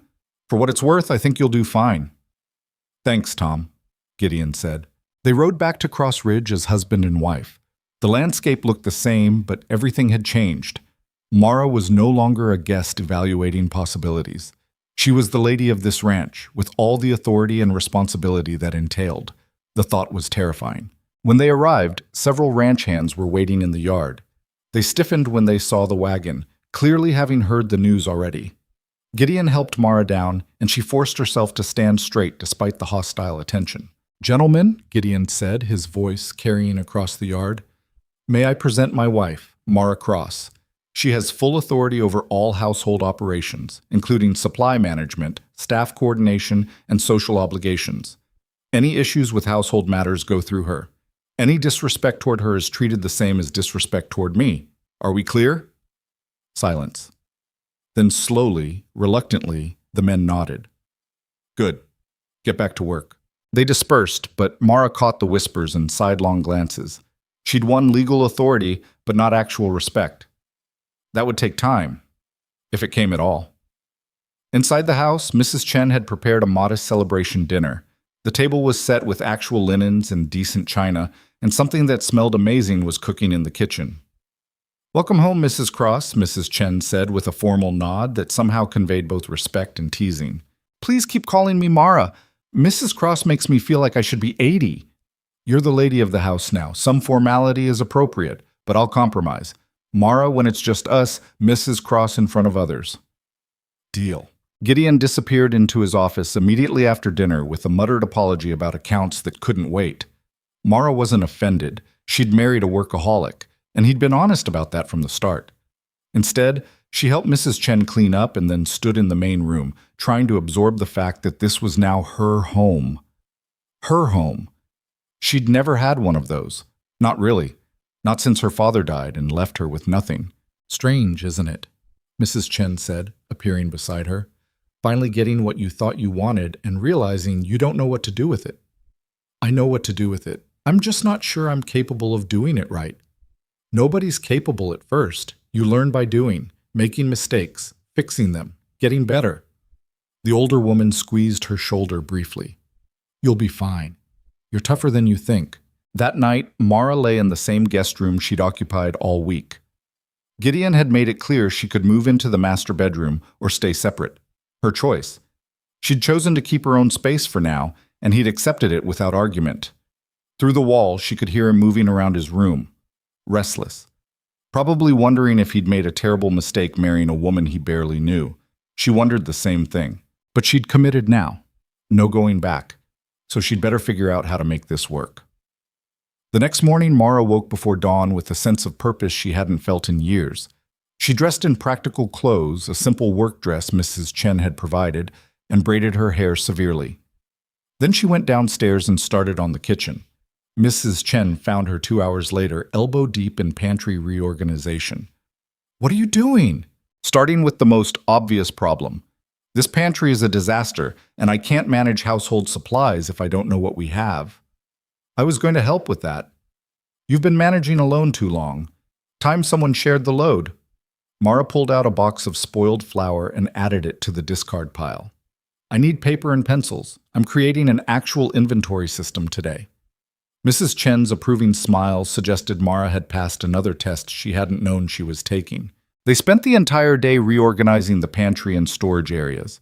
Mara created categories, labeled everything, built shelving from scrap wood, and documented every item in careful lists. By evening, the chaos had transformed into something resembling order. Gideon appeared around dinner time, stopped in the pantry doorway, and just stared.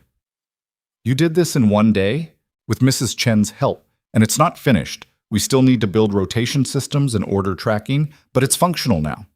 He walked through the reorganized space, touching labels, checking categories. Elizabeth tried for 3 months and never got this far.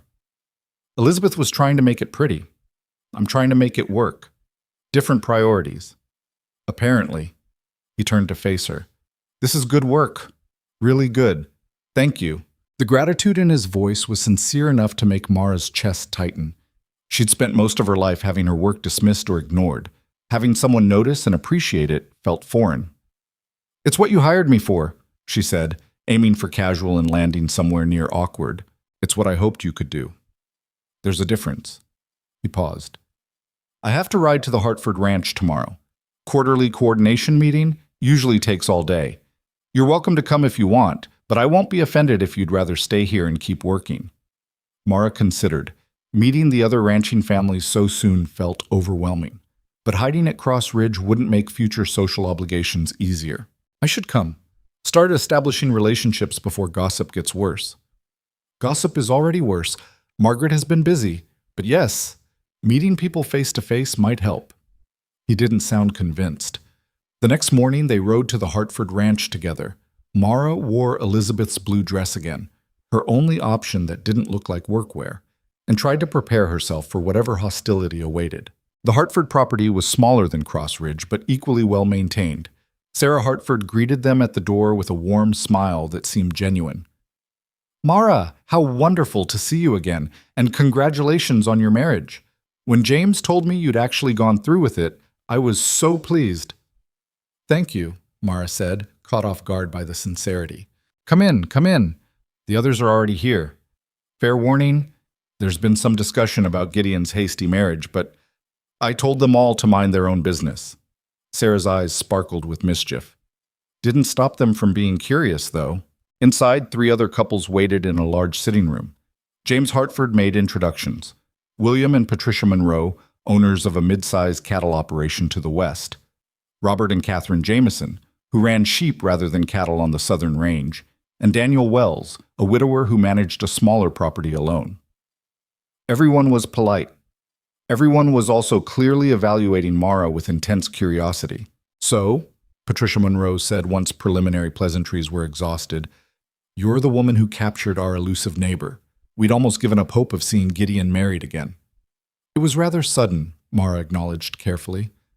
"Sudden is putting it mildly," Catherine Jameson said. "Margaret Whitmore has been telling everyone who'll listen that the marriage won't last 6 months." "Margaret has opinions about many things," Gideon said coldly, "most of them uninformed." Now, James interjected. "We're here to coordinate ranch business, not dissect personal decisions. Though I will say, Gideon, you could have given us some warning. Would have been nice to attend the actual ceremony." "It was immediate family only," Gideon said. which consisted of Tom as witness. That drew surprised looks. Sarah recovered first. Well, we should remedy that with a proper celebration dinner. Nothing elaborate. Just our group, sharing a meal, welcoming Mara properly to the community. Would you both be amenable? Gideon looked like he'd rather face a cattle stampede, but Mara saw the political necessity. That would be lovely, she said, before he could refuse. We'd be honored. The business meeting that followed was technically about coordinating resources and labor, but Mara recognized the undercurrent of social evaluation. These families were measuring Gideon's choice, deciding whether she'd help or hurt his standing in their community. During a break, Sarah pulled Mara aside. Ignore the staring. They're just surprised. Gideon has been alone so long, most people assumed he'd stay that way. You're disrupting their expectations. Is that good or bad? Depends on what you do with it. Elizabeth was beautiful and sweet, and she made Gideon miserable trying to live up to what he thought she needed. You're different. That scares some people. Sarah smiled. But different might be exactly what Gideon needs. And honestly, I'm glad he chose someone who looks like they can survive a hard winter. Beauty doesn't mean much when you're snowed in for 3 months. The acceptance felt fragile but real. Mara clung to it as they worked through lunch and into the afternoon, discussing cattle rotations and shared equipment and mutual aid agreements. She stayed quiet mostly, listening, learning the dynamics. But when conversation turned to supply coordination, she spoke up. I've been reorganizing Cross Ridge's inventory systems. If we created a shared tracking method between properties, we could coordinate bulk orders and reduce costs for everyone. Silence. Then William Monroe leaned forward with interest. Explain. Mara outlined the system she was building, standardized categories, rotation tracking, collective purchasing power. It was practical, efficient, and would save everyone money. The men listened with growing approval. That's actually brilliant, Daniel Wells said when she finished. We've been ordering supplies individually for years. Never occurred to me we could coordinate and negotiate better rates. Elizabeth suggested something similar once, Patricia Monroe said slowly, but she couldn't explain how to implement it practically. Mara, would you be willing to help us develop this system across our properties? Of course, it benefits everyone. Gideon said nothing, but when Mara glanced at him, she caught something fierce and proud in his expression. They left the Hartford ranch as the sun was setting. Mara was exhausted from social performance, but the day had gone better than feared. She'd made potentially useful connections and demonstrated value beyond simply being Gideon's wife. You impressed them, Gideon said once they were alone on the road. The supply coordination idea especially. They're used to thinking of you as my impulsive choice. You made them reconsider. Was it actually a good idea, or were they just being polite? It's an excellent idea that I should have thought of years ago. If you can actually implement it, you'll save every ranch in this region significant money. That's the kind of practical value that matters more than social graces. Mara absorbed that, warmth spreading through her chest. She'd contributed something meaningful, proven she belonged in these meetings, started earning respect through competence rather than charm. Maybe she could actually do this. The following weeks fell into a rhythm. Mara worked 18-hour days reorganizing household systems, coordinating with neighboring ranches, managing supplies, and slowly imposing order on chaos. Mrs. Chen proved invaluable, teaching her the details of frontier household management while covering for her inevitable mistakes. The ranch hands remained hostile, but their resistance became less overt. They complied with her instructions while making their resentment obvious through deliberate slowness and passive-aggressive commentary. Mara ignored most of it, saving her energy for battles that mattered. Gideon was barely present, buried in ranch work from before dawn until after dark. They saw each other at meals occasionally and exchanged updates on household and ranch matters. It was professional, efficient, and desperately lonely.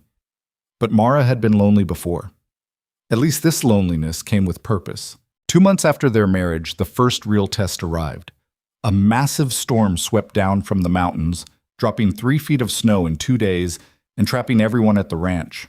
Supplies ran low, tempers ran shorter, and one of the ranch hands, a man named Patterson, who'd been hostile from the start, decided to challenge Mara's authority directly. She was in the kitchen organizing emergency rations when he walked in, drunk and angry.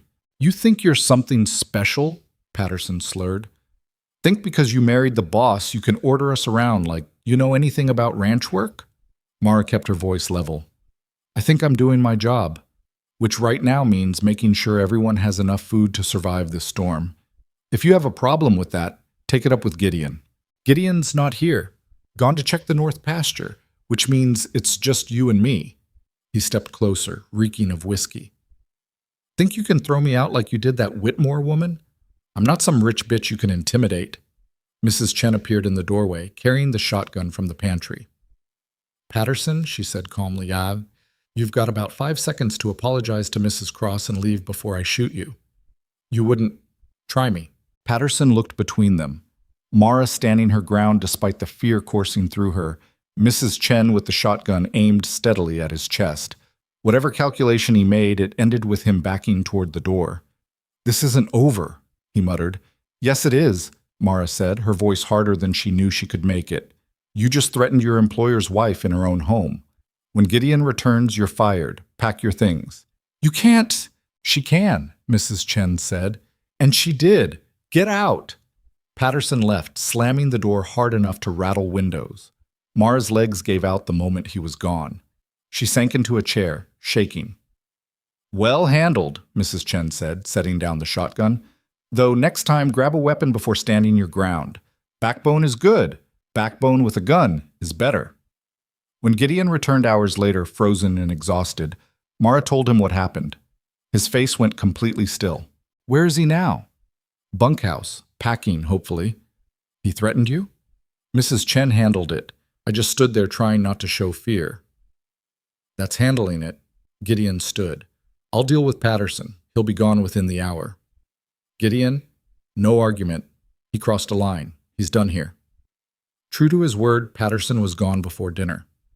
Word spread fast through the ranch hands. Mara waited for backlash, for more hostility, for the situation to escalate. Instead, something shifted.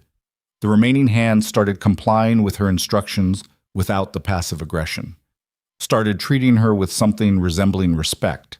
It wasn't warmth, wasn't acceptance, but it was acknowledgement that she had teeth and wouldn't hesitate to use them.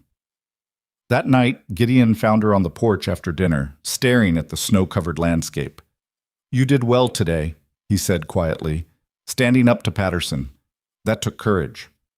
I was terrified. Courage isn't the absence of fear. It's doing what needs doing despite being terrified. He stood beside her, close but not touching. Thank you for protecting what's mine. The kitchen? The household, our home, yourself. He paused. You're not just managing systems, Mara. You're building something here, making this place work better than it has in years. I see it. The men see it, even if they won't admit it yet. You're doing exactly what I hoped you could do. Mara swallowed against the sudden tightness in her throat. I'm just trying not to fail. You're succeeding, significantly. He turned to face her fully. I know this isn't what you imagined when you agreed to marry me. I know I'm not present enough, not attentive enough, not any of the things a husband should be, but I need you to know choosing you was the smartest decision I've made in years. This place is better because you're in it. I'm better because you're in it. It wasn't romance, wasn't poetry, but coming from Gideon, it felt more meaningful than any flowery declaration. Thank you, Mara said quietly, for giving me a chance when no one else would. Thank you for taking it. They stood together in the cold, watching snow fall across the ranch, two broken people slowly building something that might actually survive the frontier's brutality. It wasn't love. Not yet. Maybe never.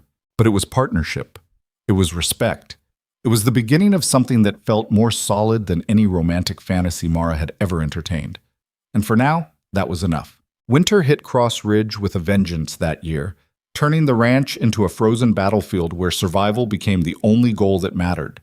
Mara learned to navigate blizzards, manage dwindling supplies, and keep 30 men fed when fresh food was a memory and creativity meant the difference between morale and mutiny. The isolation was worse than the cold. Days passed where she saw no one but Mrs. Chen and Gideon was often gone for stretches, checking livestock or repairing storm damage. The silence pressed in from all sides, heavy and suffocating. On particularly bad days, Mara understood viscerally why Elizabeth had broken. The loneliness wasn't just absence of people. It was the crushing weight of endless white landscape and your own thoughts echoing in empty rooms. It was wondering if you'd made a terrible mistake, but being too trapped to fix it. But Mara had something Elizabeth hadn't. She had work that mattered, and the stubborn certainty that she'd survived worse than weather. By March, when the first thaw arrived, Cross Ridge had lost some cattle, but fewer than neighboring ranches. The household systems Mara had implemented kept everyone fed and relatively healthy. Even the most hostile ranch hands grudgingly admitted she'd managed the crisis competently. Better than expected wasn't warm praise, but Mara would take it. Spring brought new challenges. Calving season meant round-the-clock work, injured livestock, and Gideon disappearing for days at a time to manage his expanding herd. Mara barely saw him except at occasional meals where he ate standing up and left before she could ask how he was. The loneliness returned, different but equally sharp.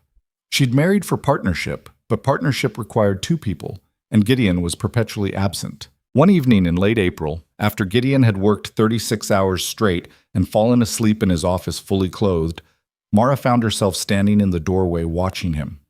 He looked exhausted, even in sleep. Lines carved deep around his eyes, jaw tight with tension he couldn't release even unconscious. She grabbed a blanket and draped it over him carefully, trying not to wake him, but his eyes opened anyway, unfocused and confused. "Mara? Go back to sleep. You're exhausted." "Can't. Still have accounts to—" He tried to sit up and winced, one hand going to his back. "The accounts can wait. You're going to kill yourself working like this." "Ranch doesn't care if I'm tired. I care?" The words came out sharper than intended. "You're no good to anyone dead, and you're not doing anyone favors by working yourself into the ground." Gideon blinked at her, surprise cutting through exhaustion. "You're angry." "I'm frustrated. I married you for partnership, but you're never here. I understand the ranch takes priority. I knew that going in, but there has to be some balance. You can't sustain this pace indefinitely." "What do you suggest? The work exists whether I acknowledge it or not." "I suggest you trust the people you've hired to handle more of it. Tom is competent. The other hands know their jobs. You don't need to personally oversee everything." Mara crossed her arms. "And maybe you could eat dinner with your wife occasionally, instead of treating meals like inconvenient interruptions to work." Gideon stared at her for a long moment. Then something shifted in his expression. Not anger, but something more complicated. Recognition, maybe, or shame. "You're right," he said quietly. "I've been avoiding everything that isn't work. It's easier to focus on problems I can solve through effort than to figure out how to be a husband. I'm not asking for romance. I'm asking for occasional presence, for acknowledgement that I exist beyond being your household manager. I know you exist. You're the most competent person on this ranch." He stood slowly, favoring his back. "But you're also right that I've been using work to avoid dealing with the fact that I have no idea how to do this. How to share space with someone. How to be married to someone I actually respect, instead of someone I felt obligated to protect." The honesty disarmed her anger. Mara softened slightly. "We're both figuring this out as we go, but we can't figure it out if we're never in the same room. What if I'm terrible at it? At being present, at conversation, at all the things married people are supposed to do?"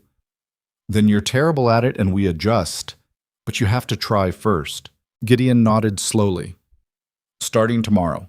I'll make time for actual meals. No eating standing up, no running off immediately after. Real conversation, even if I'm bad at it. That's all I'm asking." He kept his word. The next evening, he appeared for dinner at the designated time, sat at the table like a normal human, and attempted conversation. It was awkward at first, both of them fumbling for topics beyond work logistics, but eventually they found rhythm discussing the neighboring ranches, local politics, and Mrs. Chen's ongoing war with a supplier who kept shorting their orders. It became routine. Dinner together most evenings, occasional conversations on the porch after dark. Small moments of connection that slowly built something resembling actual companionship.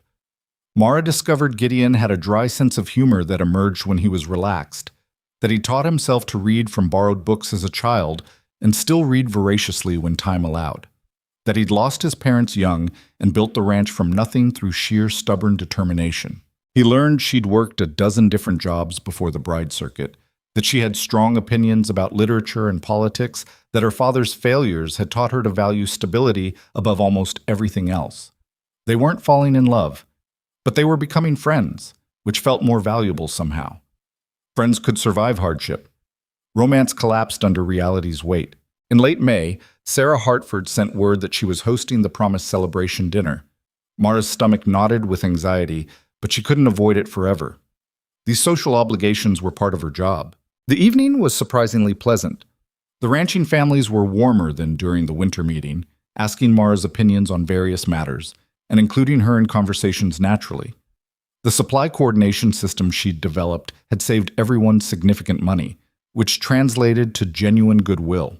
Margaret Whitmore attended with her new husband, a merchant from town who looked mildly terrified of his wife. Margaret's hostility had cooled into icy politeness, which Mara counted as improvement. During a quiet moment, Patricia Monroe pulled Mara aside. "I owe you an apology. I was skeptical when Gideon married you. Thought he'd made an impulsive mistake, but you've proven yourself remarkably capable. The household coordination alone has been invaluable, and frankly, Gideon seems more grounded than I've seen him in years. So I'm sorry for doubting you." "Thank you," Mara said, surprised by the sincerity. "That means more than you know." "You've earned it. Not many women could survive what you're managing. Elizabeth was lovely, but she never would have lasted this long." Patricia smiled. "You're exactly what Cross Ridge needed, even if none of us saw it initially." The acceptance felt hard-won, but real. Mara was no longer the questionable choice Gideon had made in temporary insanity. She was becoming a respected member of the community through demonstrated competence. Summer brought a different kind of challenge. 3 ranch families asked Mara to help implement her supply systems at their properties, which meant traveling between ranches, teaching her methods, and coordinating across multiple operations. It was exhausting work that pulled her away from Cross Ridge for days at a time.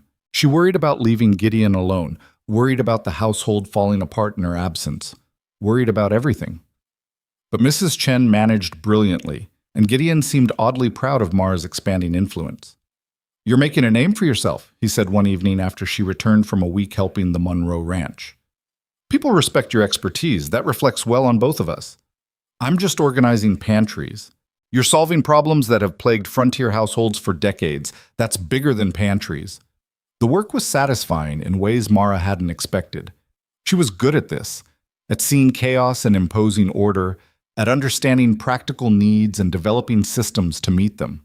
For someone who'd spent years being told she wasn't good enough, the validation of being genuinely useful felt revolutionary. In August, something shifted. Mara was working in the office late one evening, updating account books, when Gideon appeared with 2 glasses of whiskey. "Thought you might want a break." She accepted the glass gratefully. "Thanks. These numbers are making my eyes cross." He sat across from her, and they drank in comfortable silence for a few moments. Then Gideon spoke, his voice careful. "I've been thinking about something you said months ago, about me never being present. I've tried to change that, but I realize I've been present physically without being present in other ways, without actually sharing anything real." "What do you mean?" "I mean, I've been keeping you at a distance, treating our marriage like a business arrangement because that felt safer than acknowledging it's become something more." He set down his glass. "The truth is, I don't know when it happened, but somewhere between the pantry organization and you threatening to shoot Patterson, I started caring about you, not as a competent employee, as a person I actually want in my life." Mara's heart stuttered. "Gideon, I'm not asking for anything. I know that wasn't our agreement. I just thought you should know that this partnership has become more valuable to me than I expected. You're more valuable to me than I expected." She studied his face in the lamplight. This hard man admitting vulnerability, this difficult person who'd chosen her when no one else would. And she realized with sudden clarity that her feelings had shifted too. Somewhere between the hostile ranch hands and the brutal winter and the quiet dinners, partnership had evolved into something deeper. "I care about you too," she said quietly. "I didn't expect to. I thought I'd traded romance for security and made peace with that. But you've been kind in ways I didn't know I needed, patient with my mistakes, proud of my successes, present even when it's uncomfortable for you." She paused. "I don't know if that's love or something else, but it's real." "Real is enough," Gideon said. "Real is better than fantasy." He reached across the desk and took her hand. Not romantic exactly, but intimate in a way their business partnership had never been. Mara squeezed back, And they sat like that for a long time. Two damaged people acknowledging that survival had evolved into something worth keeping. That fall, Mara started noticing children around the ranch, workers' kids who had nowhere to go during the day while parents labored. They ran wild, getting into trouble, with no structure or education. Most were bright enough, but had never seen the inside of a schoolhouse. An idea started forming. She mentioned it to Gideon one evening. What if we started a school? Nothing elaborate, just a few hours a day, teaching basics, reading, writing, arithmetic. These kids deserve better than growing up illiterate. Gideon considered. Where would you hold it? The old storage building near the house. It's mostly empty. We could convert it easily enough. You want to add teaching to everything else you're managing? I want to do something that matters beyond organizational systems. These children need opportunity, and nobody's providing it. He smiled, one of his rare, genuine smiles that transformed his entire face. Do it. Whatever you need, we'll make it happen. By November, Cross Ridge School was operating 3 days a week. Mara taught 15 children ranging from 6 to 14 using borrowed books and improvised materials. She wasn't a trained teacher, but she was organized, patient, and genuinely invested in her students' success. Word spread. Parents from neighboring ranches started bringing their children. Within months, enrollment had grown to 30 students, and Mara was teaching 5 days a week, with help from Sarah Hartford, who taught school before marriage. The school became Mara's greatest pride. Watching children learn to read, seeing them grasp concepts and light up with understanding, it felt more meaningful than any household system she'd designed. Gideon often stopped by to watch her teach, leaning against the doorframe with an expression Mara couldn't quite name. Pride, certainly, but something else too, something warmer. One snowy December evening, 2 years after their marriage, Gideon found Mara grading papers by the fire. He sat beside her, closer than his usual careful distance. I need to tell you something, he said. That sounds ominous. It's not. It's just... He paused, searching for words. When I chose you on that platform, I thought I was making a practical decision, choosing competence over beauty, survival skills over romance.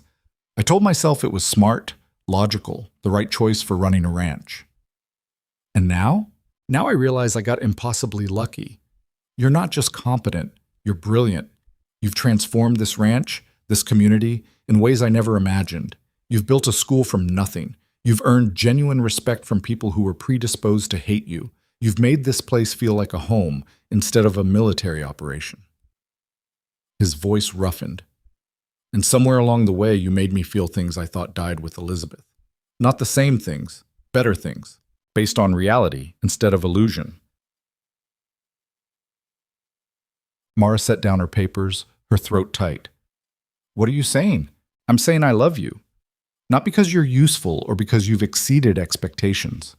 I love you because you're stubborn and honest and stronger than anyone gives you credit for.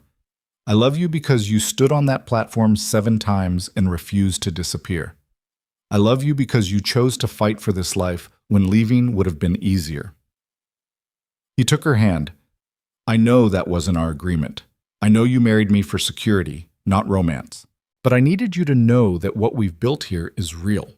At least it is for me. Tears burned Mara's eyes. She'd spent so long convinced she was unlovable, too old, too plain, too damaged by rejection, that hearing Gideon say these words felt impossible. I love you too, she whispered. I didn't think I could. I thought I'd buried that part of myself along with all the other dreams that never came true. But you made space for me to be myself. You valued my strengths instead of focusing on my weaknesses. You let me fail without punishing me and succeed without diminishing it. That's... Her voice broke. That's what I needed all along. Not someone who chose me despite my flaws. Someone who chose me because of who I actually am. Gideon pulled her into his arms, and for the first time in their marriage, they held each other as more than business partners. As people who'd found something real in the most unlikely circumstances. Those 7 rejections, he murmured against her hair.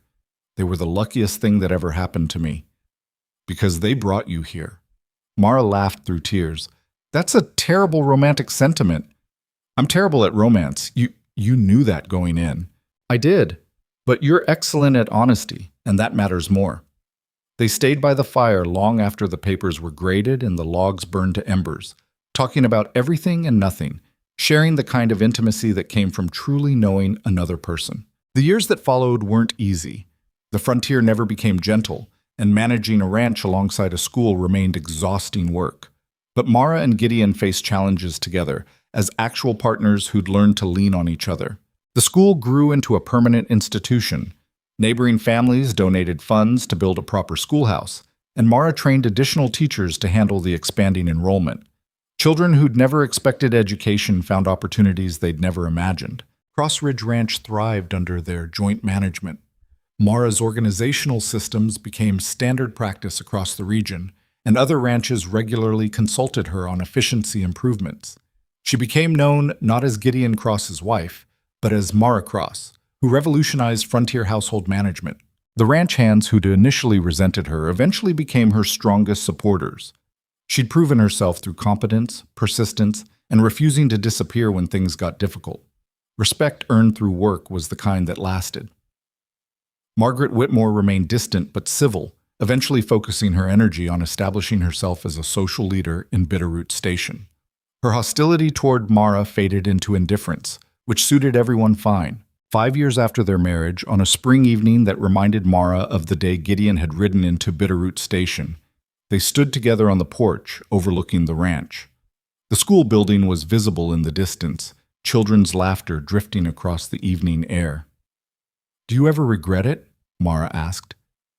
"Choosing me instead of someone younger, prettier, more obviously suited to this life?"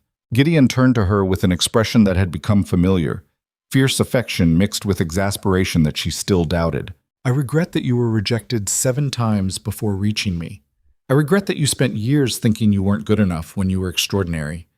I regret that our first months together were harder than they needed to be because I'm terrible at expressing emotion." He took her hand. "But I have never, not for 1 second, regretted choosing you. You're the best decision I ever made, and anyone who rejected you was a fool who didn't deserve what you had to offer." Mara leaned into him, feeling the solid warmth of someone who'd seen her at her worst and chose to stay anyway. Someone who valued her strength more than superficial beauty. Someone who'd proven that partnership built on honesty could transform into something deeper and more lasting than romantic fantasy. "I used to think those rejections meant something was wrong with me," she said quietly, "that I was fundamentally unworthy of being chosen. And now? Now I think they were just the road that led here. Every man who passed me over was making space for the one who actually saw me." She smiled. Still terrible romantic sentiment. "We're terrible at romance.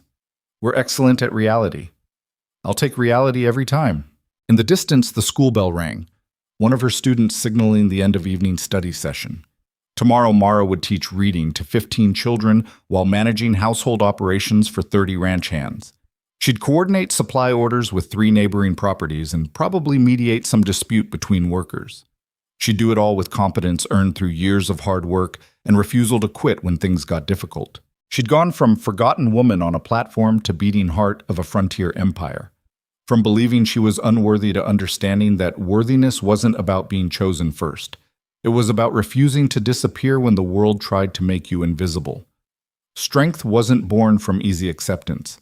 It was forged in the fires of rejection, tempered through survival, and proven through persistence when quitting would have been simpler. Mara Holloway had been rejected 7 times. But rejection number 7 had led her to Gideon Cross, who saw strength where others saw failure, who valued competence over beauty, who understood that the best partnerships were built on honest acknowledgement of reality rather than romantic illusion.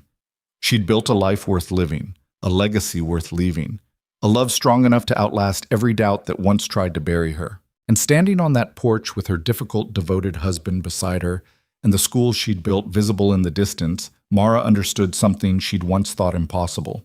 She was exactly where she belonged. Not because someone had chosen her out of desperation, but because she'd chosen herself. Because she'd refused to accept that being overlooked meant being worthless. Because she'd fought for every inch of respect and built something real from the ruins of rejection. The woman who'd once stood alone on a platform, preparing to give up entirely, had become someone who changed everything she touched. Someone whose strength inspired rather than frightened. Someone who proved that worth wasn't determined by how many people chose you. It was determined by what you built when everyone else looked away.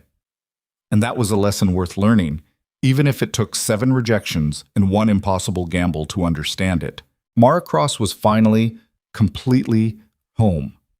Not because the frontier had become gentle, but because she'd become strong enough to survive its brutality and build beauty anyway. And that made all the difference.